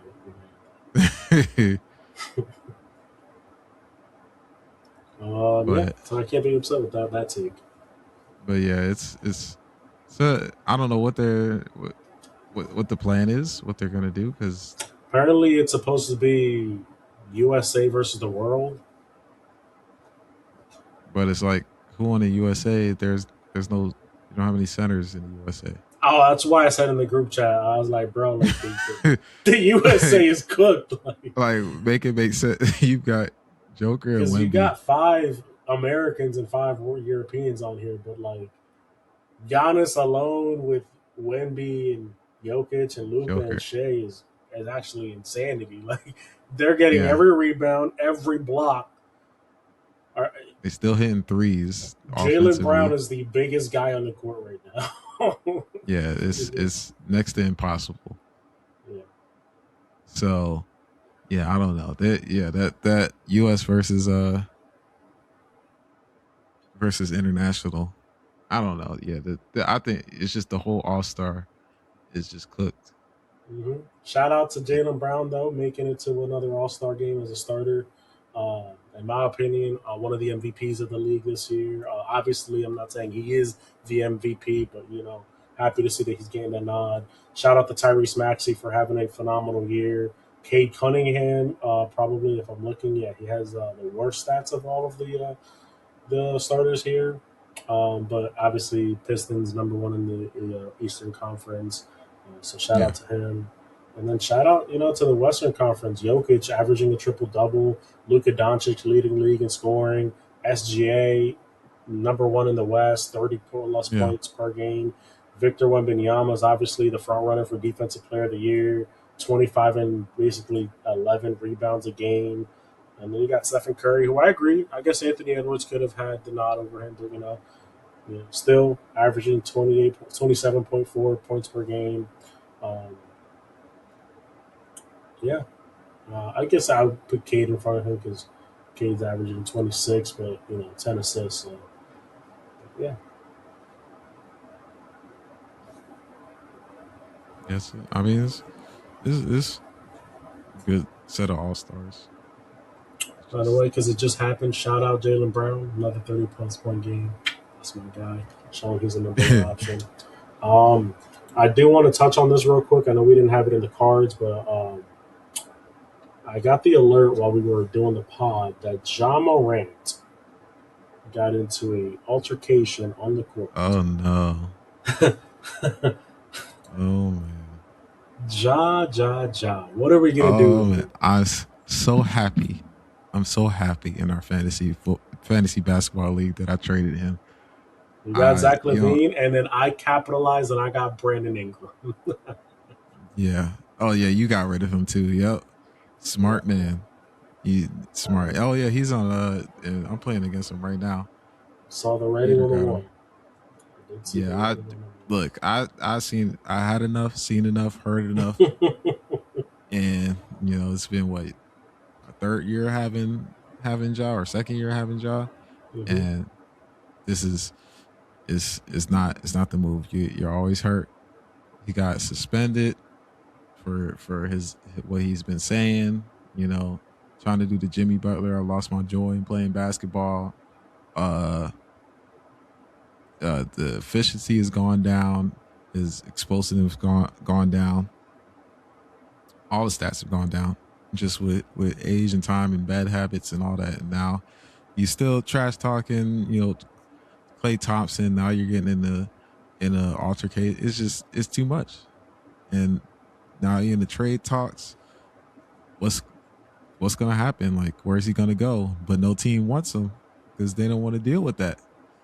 I don't know if you got your phone near you, but I'm actually sending it to you. So obviously, we can't show it on the podcast because of copyrights. We don't want to Mm. get the video taken down. But basically, he went up and he felt like he got his hair pulled down by somebody on the Hawks and complained about it to the ref. The ref, I guess, I don't really understand what happened, but he got up and he basically pushes the guy who pulled his hair down, pulled him down by his hair. And they got into a little scuffle, nothing crazy. And yeah, but yeah, John Morant's out here. He's fighting. He's living that thug life, as those people would say. Let me let me look at it.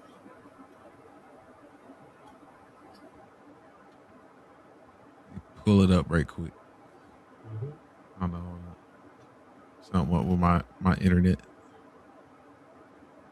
Oh, what am I doing? I got a whole computer right in front of me. that I'm would be helpful. goofy. You pick up your phone. Well, because you sent the text, that's why. But then, The let's see, phone John does do Morant. it.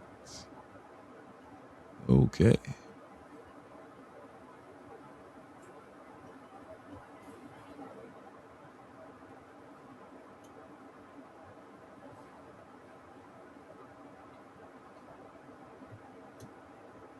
The person that he got into the scuffle Oh with yeah, he just was straight up pushed him right in the back. Bouye. I think I'm saying his name wrong. Bouye, power forward from the Bucks.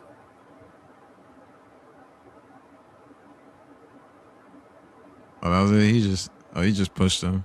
Mm-hmm. It's just a car They didn't scuffle. they didn't kick him out the game or anything, right? No, no, It was no. They didn't just kick him out. I think he got assessed attack.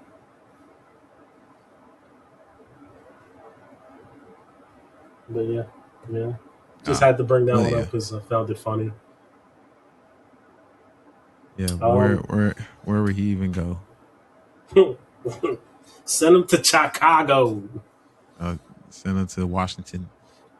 Nah, bro. Send him to Chi Town, bro. He likes to be a gang member. Let him be out in the old block. They said no, you don't. Don't send him to Washington. Send him to Utah. Anyways, Aseem, Jimmy Butler tore his ACL. 37 years old. Yeah. Where is his legacy at now? Uh, I don't know if this should be a eulogy or should be uh, a positive outlook on the future of Jimmy Butler. But it ain't looking good. Um, yeah, I mean, just got to the Warriors. What end of last year? They're like struggling right now, trying to make it to the play-ins at least. But this is a big blow for the Warriors. Um, a big blow for Jimmy Butler. It might, he might have to think about, hanging up them shoes, uh, hanging up the putting the basketball down, and doing some other endeavors. Because yeah. So what was it? A ACL, Yep, torn ACL ACL, torn ACL. at 37 So years old. 37 years old, going to be a recovery, and then you come back, and then now the Warriors are talking about shipping them somewhere else. So Uh, you're looking at, are you going to be the same type of player? I know he's the type that practices real hard. He works out, has real hard workouts. He's serious about his stuff, so I'm sure he'll be serious about the recovery. mhm. But it's going to be, next year, maybe a beginning, maybe a quarter into the season, wherever he's at. Um, so maybe he takes that a year and a half off, come back and see what role he can fit in another team. So, Yeah, but I think what if you think he can end up on like a six man on the Celtics, on Boston nah, or something? I don't think he's ever coming to play with Boston. We're like rivals at this point. He hates us Oh, for real? anyway. Oh, okay. Pretty much, yeah. From this point on, I believe we're considered rivals. You know what I mean? All the More years than that he played in Miami. more than the Um, Sixers, I, because he like, ain't coming back I to the guess Sixers. we'll see. We'll see. I wouldn't say it's out of the cards because you know what I mean. Brad Stevens is a master trader, but I don't think we're in the cards for trading for him because we are contending and we got Jason Tatum coming back. But no, um, legacy wise, what do you think this does for his legacy? Um, I mean, I'm on the side of Jimmy Butler is definitely like, oh, I'm not well, I'm not gonna put the words Hall of Fame out there, but he's in the He's a top. Hall of Famer. He's a Hall You of think Famer. you think The he's Hall of Fame? So So my you thing is like the NBA, the Naismith Hall of Fame. It's not an NBA Hall of Fame. Like it's probably the easiest of the Hall of Fames to get into. And all you really need to do is have a great basketball career to get into that Hall of Fame. And he has had a really good career to. So I would say he's a Hall of Fame. No okay, shade, no shading to the Hall of Fame. Is just that's just how I feel about the Naismith Hall okay, of Fame. all right. So then I'll say it. He's definitely a Hall of Fame basketball player. My Um, thing with legacy here. Sorry. Yeah. He's never won an NBA Yeah, he never won a championship. championship. But he's He's been in made it. multiple championships. He's made it. He's never won the NBA championships. And this goes to something that you've heard me say a lot. I've said it all the Yeah. time. Jimmy Butler is clutch. Jimmy Butler is elite at ending games. He is him in the fourth quarter. He is a playoff monster. Somebody that you don't really want to see in the playoffs because he will make you eat your words. Okay. But those types of players, unfortunately for me, unfortunately for him, don't win championships often. Obviously, there's differences. You got your LeBrons, your Jordans, that turn it up in the fourth quarter and they're killers, but they average the points that you need to average as a superstar. My thing with Jimmy Butler is I feel like he would have been better off being the number two to somebody like a Stephen Curry, which he was this year, but obviously they're all both on their past their primes. Um, LeBron, Kyrie, and I'm not saying Kyrie and him would have won a championship, but Kyrie had taken the offensive attention away from him, and defenses not being able to just to solely focus on him would have made it easier for him, in my opinion, to get a ring. You put him alongside of maybe like a Luka Doncic the year that they went to the finals in Dallas, and that's a dangerous duo. I feel like he would have been better off in a duo situation rather than trying to win by himself and with Bam Adebayo, which is not a bad player at all, but you just need somebody Yeah. else offensive wise to take off the load from you because Tyler Hero is not it. I'm sorry, Tyler Hero is a good player, but he was not So what you so want. so I mean, when he was on the Heat, because he they went in 20, was it 2020, and what was the other finals appearance? Second one, The 2022. yeah, So 2020 and 2022 going to the finals. He went to the finals as the eighth seed, yep. and then the first finals was what seed was he? Well, I that want to didn't matter. say That was during the COVID year. he was the one or the two seed that year. Yeah. So I I think what you're saying is like, oh, he needs to be a second, but when he was on the Sixers, they still had Joel Embiid. They still had Yeah, uh uh who was it? Joel Embiid and Ben Simmons yeah. before they were, before Ben Simmons I forgot. Yeah, was Ben Simmons. pumpkin. And But that right there was fine because Joel Embiid was that second offensive guy that you can rely on. yeah, Like what I'm trying to say here is like he could get the job done, okay, but he didn't. And the reason why he didn't is because of like his next best scorer was Tyler Hero.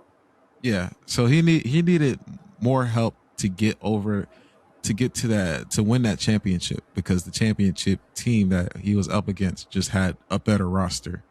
Period. Hmm. Like, he willed the team, he willed himself to win against against the teams that kind of didn't think they were gonna win or come back, and he fed off of that and it worked. But when it came to the championship game, it was just too much. Like, either he ran out of gas, or Hmm. it was just, you know they didn't have nothing else besides Jimmy Butler.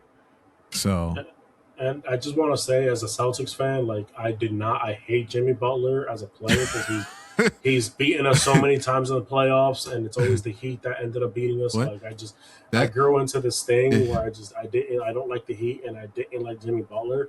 And I'm gonna give him his respect because he is a really good player, and if I thank him. I thank him because what he did by beating us those years, he strengthened Jalen Brown, made him work on his game to the point where now he's an MVP candidate player. He strengthened Jason Tatum to the point where that year where we won the championship, like it showed like okay, like all these close games against Miami that he's had, the wars that we've been through, like now this team is fueled by a duo that is playoff proven, playoff experience. Like they've seen it all, and like even this year, you know what I mean? Like our roster's not the best roster. Like we shouldn't be as good as we are.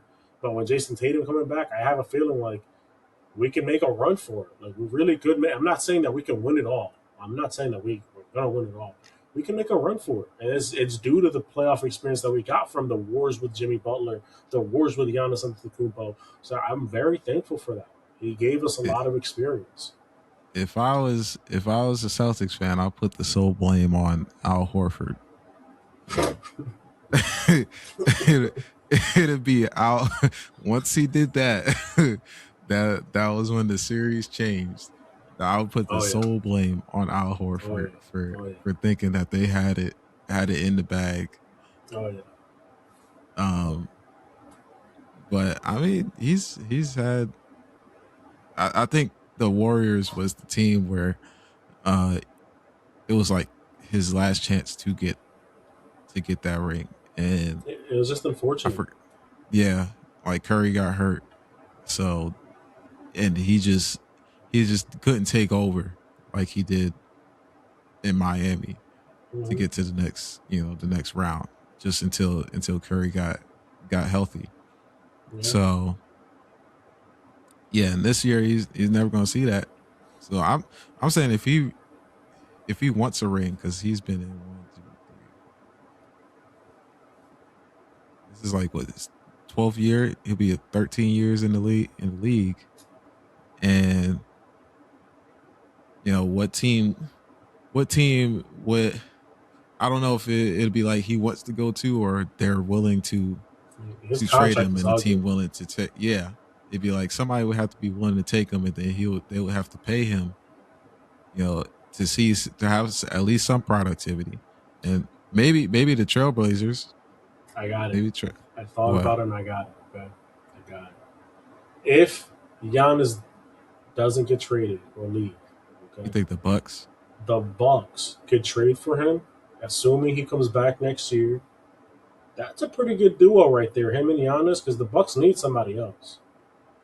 They do. Him and Giannis would be pretty good. He's got a Yes. juggernaut in Antetokounmpo who can take off some of the offensive scoring for him, and then Antetokounmpo has his closer where, like, when he's getting double teamed and the attention's on him, like, all right, well, boom, here's Jimmy buckets, boom, closing out my game. I Thank I you. feel like I feel like that's what they tried with Damian Lillard, and it didn't work. So Hmm. now we're talking about a 37-year-old or a 38-year-old Jimmy Butler off a Achilles injury. I mean, off a ACL injury. So ACLs are it's much easier to come back from than like an Achilles, so like that's why I said yeah, like maybe them. yeah, but still he's 37. Yeah, So it's it's even tougher. So I think he might need some more help than what uh than what people would realize, or he himself would realize he might need more help than what he needed before, yeah. if he really truly wants to get a ring, and that's the priority, that's the goal, then it's yeah, Warriors is a done deal. um Hey, if you want to win a ring, bro, just I mean, you're more than welcome to come to I said Beantown, play a bench I off the said come to roll, and I said go to Boston. Yeah, just come off the bench.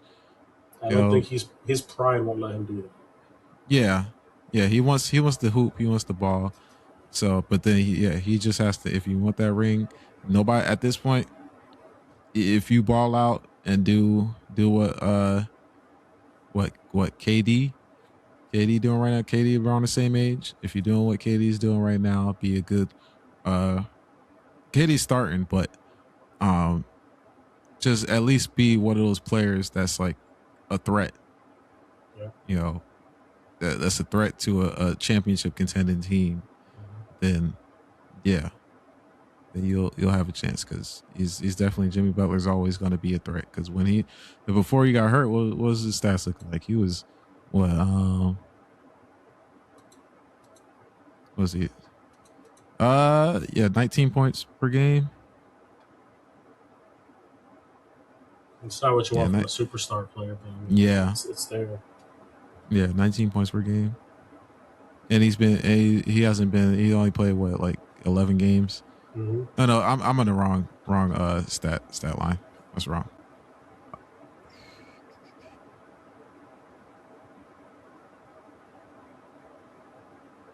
What was it this season? This season he had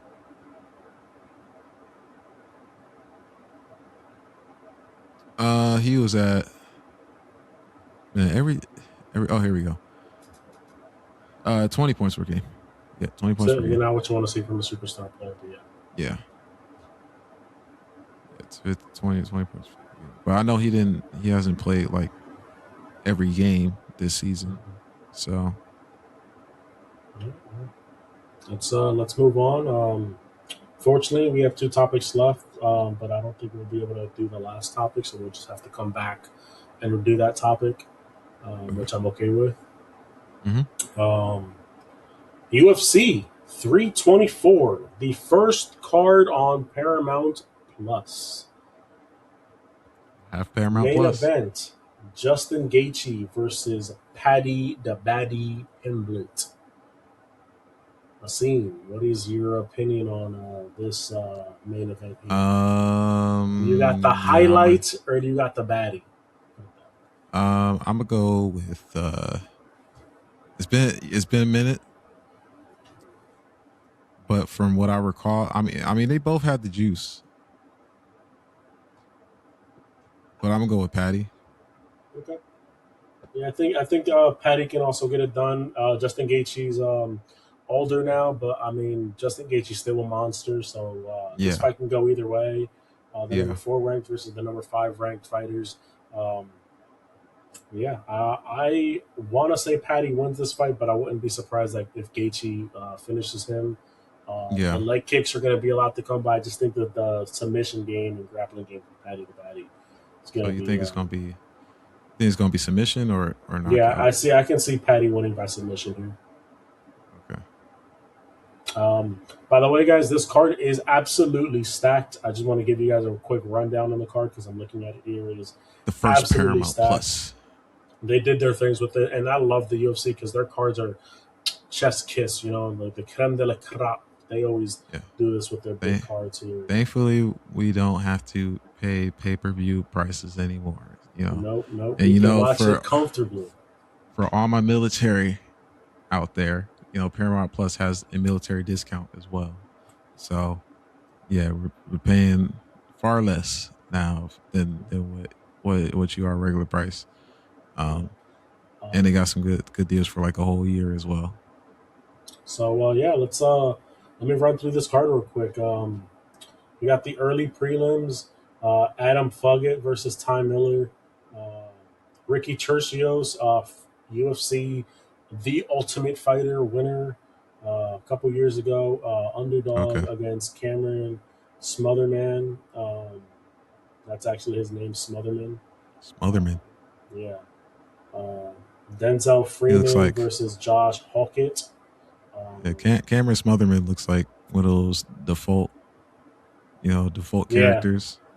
literally. In the um, Michael Johnson, veteran in the game, going up against Alexander Hernandez. Um, Okay, I think this one's gonna be good. I like Michael Johnson whenever he fight. yeah, Alexander Hernandez, if I'm not mistaken, he's the guy that called out CM Punk. Let me just double check this.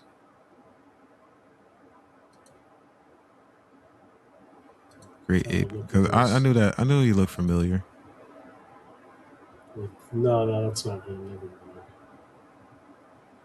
They look familiar. They look familiar, but no, he did not fight CM Punk. I thought he was the one that called out CM Punk because they look so familiar. But yeah, no. Mm, Either way, yeah, that should be a good fight. I love seeing Michael Johnson fight, and I hope that he can get this win. The main hmm event of the early prelims is Alex Perez. He did fight for a UFC uh, featherweight, flyweight title, and it was against Davison Figueiredo. He got submitted in the first round, but that's the highlight of his career because he's on the fall off. He's going up against Charles Johnson. That should be a really good fight to end the prelims. Wait, where are you seeing the main event for early prelim? It's in order, so it's the top fight. Oh, you talking about that Denzel Freeman? No, if you go to UFC.com, it'll be early prelims, and then the top Okay. card, the top fight is always the main event. If you guys Okay, don't I see. know, I see. I am a UFC fanatic. Okay, I love it. I love it. Okay, I am a casual fan watcher, but I do follow. I'm not that is like accurate. a fanatic, but I do enjoy some fighting. So then we go to the prelims on Paramount Plus. Um, Nikita Krylov versus Modestas Bukauskas. His name is really hard. Bukauskas, From Lithuania. Lithuania. Yeah. Nice fight to start off the prelims. I'll give you guys a quick rundown on everybody that I think is going to win for those that want to like put some bets in. I'm not Okay. going to say you're going to hit all the way, but that's just my predictions. At next is at Beta Gautier. He's from Cameroon. I can't say his name.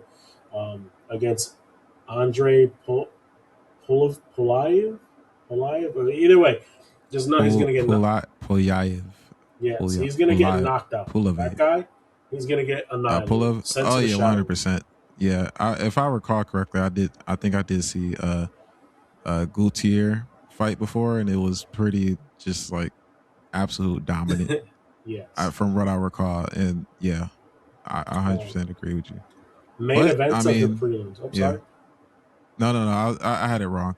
I was like, I was looking at the odds, but I was looking at it the wrong way because this man's Minus minus 1,000. minus 1,000 on the odds.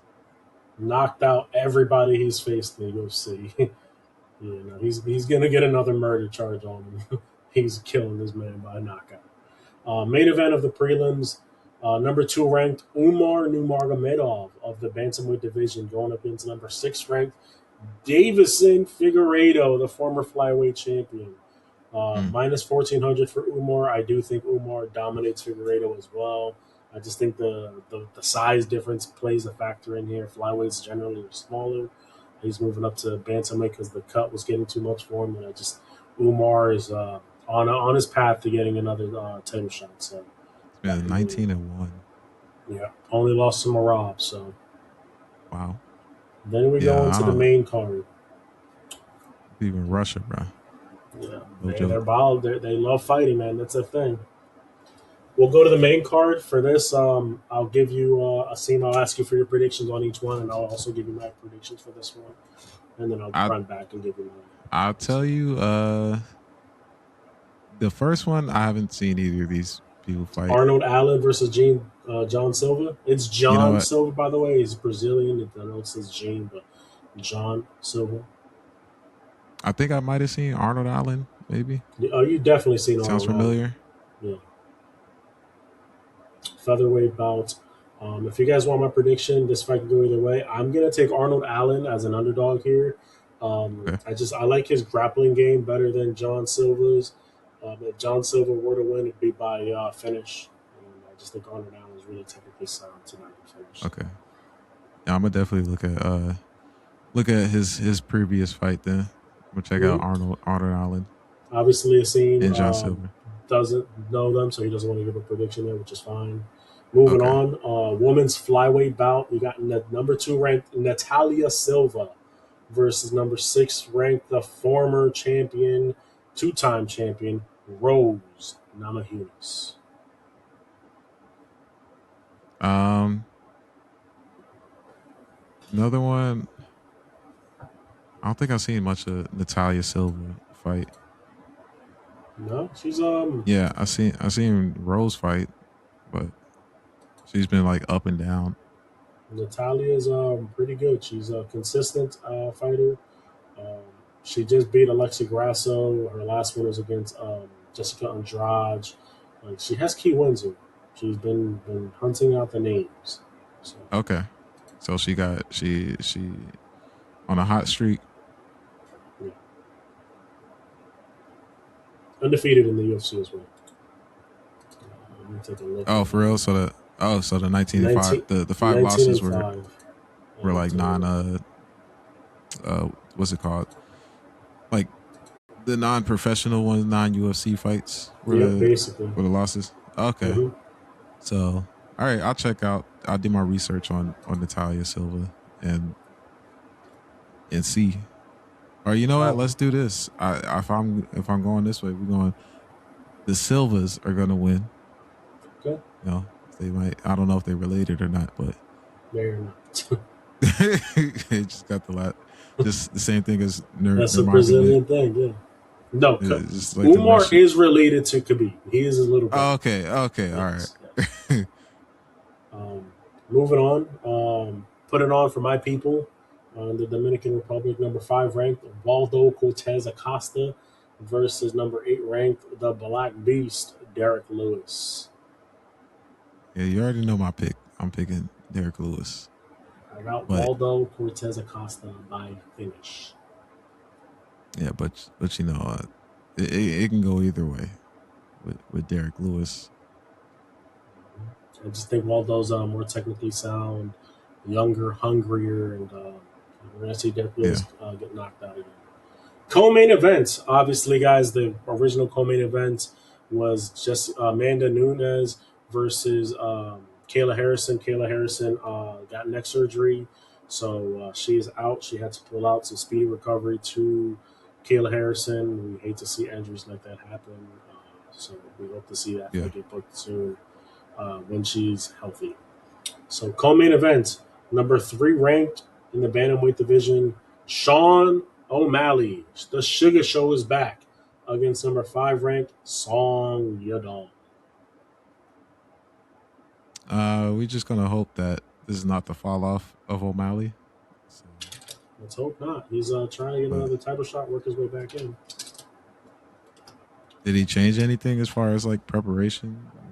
Not from what I've seen. He's still, same coaching, same training team, living in Arizona, great father, funny man, social media guy. Okay, so I mean, I feel like every time I see, I, I don't think I've seen enough of Song, but I don't know. Listen, I I'm gonna be honest with you guys. Is not it. He doesn't have it. I got Sugar Sean either winning by knockout or a decision. I feel like this is one of the fights where it's just like yeah, the get right fight for Sean O'Malley. Definitely, definitely. It's like here's Song, you know, just to move you up in the rank, just to see if you still got it or not. I mean, he's number 3. There's no moving up in the ranking. Very true, but to like, all right, see how you look to get to your next fight. Yeah, for sure. But no, Sean O'Malley's So gonna you win get this fight. Obviously, the main event we talked about that one. yeah But real quick before we end, I just want to give you guys my predictions for the entire card for those that do want to bet. Um, Adam Fugit versus Ty Miller. I'm gonna stay away. I don't know those guys. They are new. I like Adam Fugit. His name sounds cool. Ty Miller is a minus 450 favorite, so I would bet on Ty Miller if you want to be safe. Ricky Tercio is on a 2-fight losing streak, maybe 3-fight losing streak if I remember correctly. So I'm gonna bet on the generic Cameron Smotherman to win this Smotherman. fight. Um, Josh Hawkett versus Denzel Freeman. Just honestly, just staying away from that one as well. Don't really. These guys are also people trying to make a name for themselves. Um, This is Michael, heavyweight, yep, so that's why I'm going yeah. to stay away. Just don't even I bet mean, money one on that. 7-0, the other 7-1. Stay away. Yeah. Trust me. And Stay away. 77-inch reach versus 73.5. That's Historically, you want that 77-inch reach, but that's uh, crazy advantage. again, stay away. Stay Just away. stay away. If you want me to pick, I pick Denzel Freeman for the reach. But yeah, just stay away. Trust me, just stay away. You don't want to bet on those types of fights. I'm a Heavyweight, gambling man. that Those fights can knockout go either way. power. Um, I'm gonna take Michael Johnson. I'm a big fan of Michael Johnson. I want to see one more flash in the pan. Don't be surprised if Alexander Hernandez does win and wins with like a submission. But yeah. Charles Johnson versus Alex Pereira, or Alex Perez, not Pereira. Paul Thomas not fighting. I would go with Charles Johnson. Just money line, take him. Moving on, Nikita Krylov versus Modestas Bukauskas. Another fight. It's a toss up. I'm gonna go with Modestas Bukauskas. I think he's gonna take his win and finally get put in the rankings. Adbeta Gutierrez, just annihilation against Puliev. Just book that one. Just knockout. It's gonna be negative odds. You're just gonna book that one. Just go wow. Just book it. Okay, because that's what's gonna happen. Utter annihilation. You're gonna see somebody just get sent to the shadow. It's just Hulk smash. Literally Hulk smash. Umar Nurmagomedov versus Davison Figueiredo. I'm gonna take Umar Nurmagomedov. I honestly think he gets a finish here, submission or KO, TKO. Um, it's going to be too much for Davison Figueiredo. Arnold Allen, I already told you guys, I think he's going to win by a submission. Don't be surprised if Gene Silva wins, but I like Arnold Allen here. I think he's technical.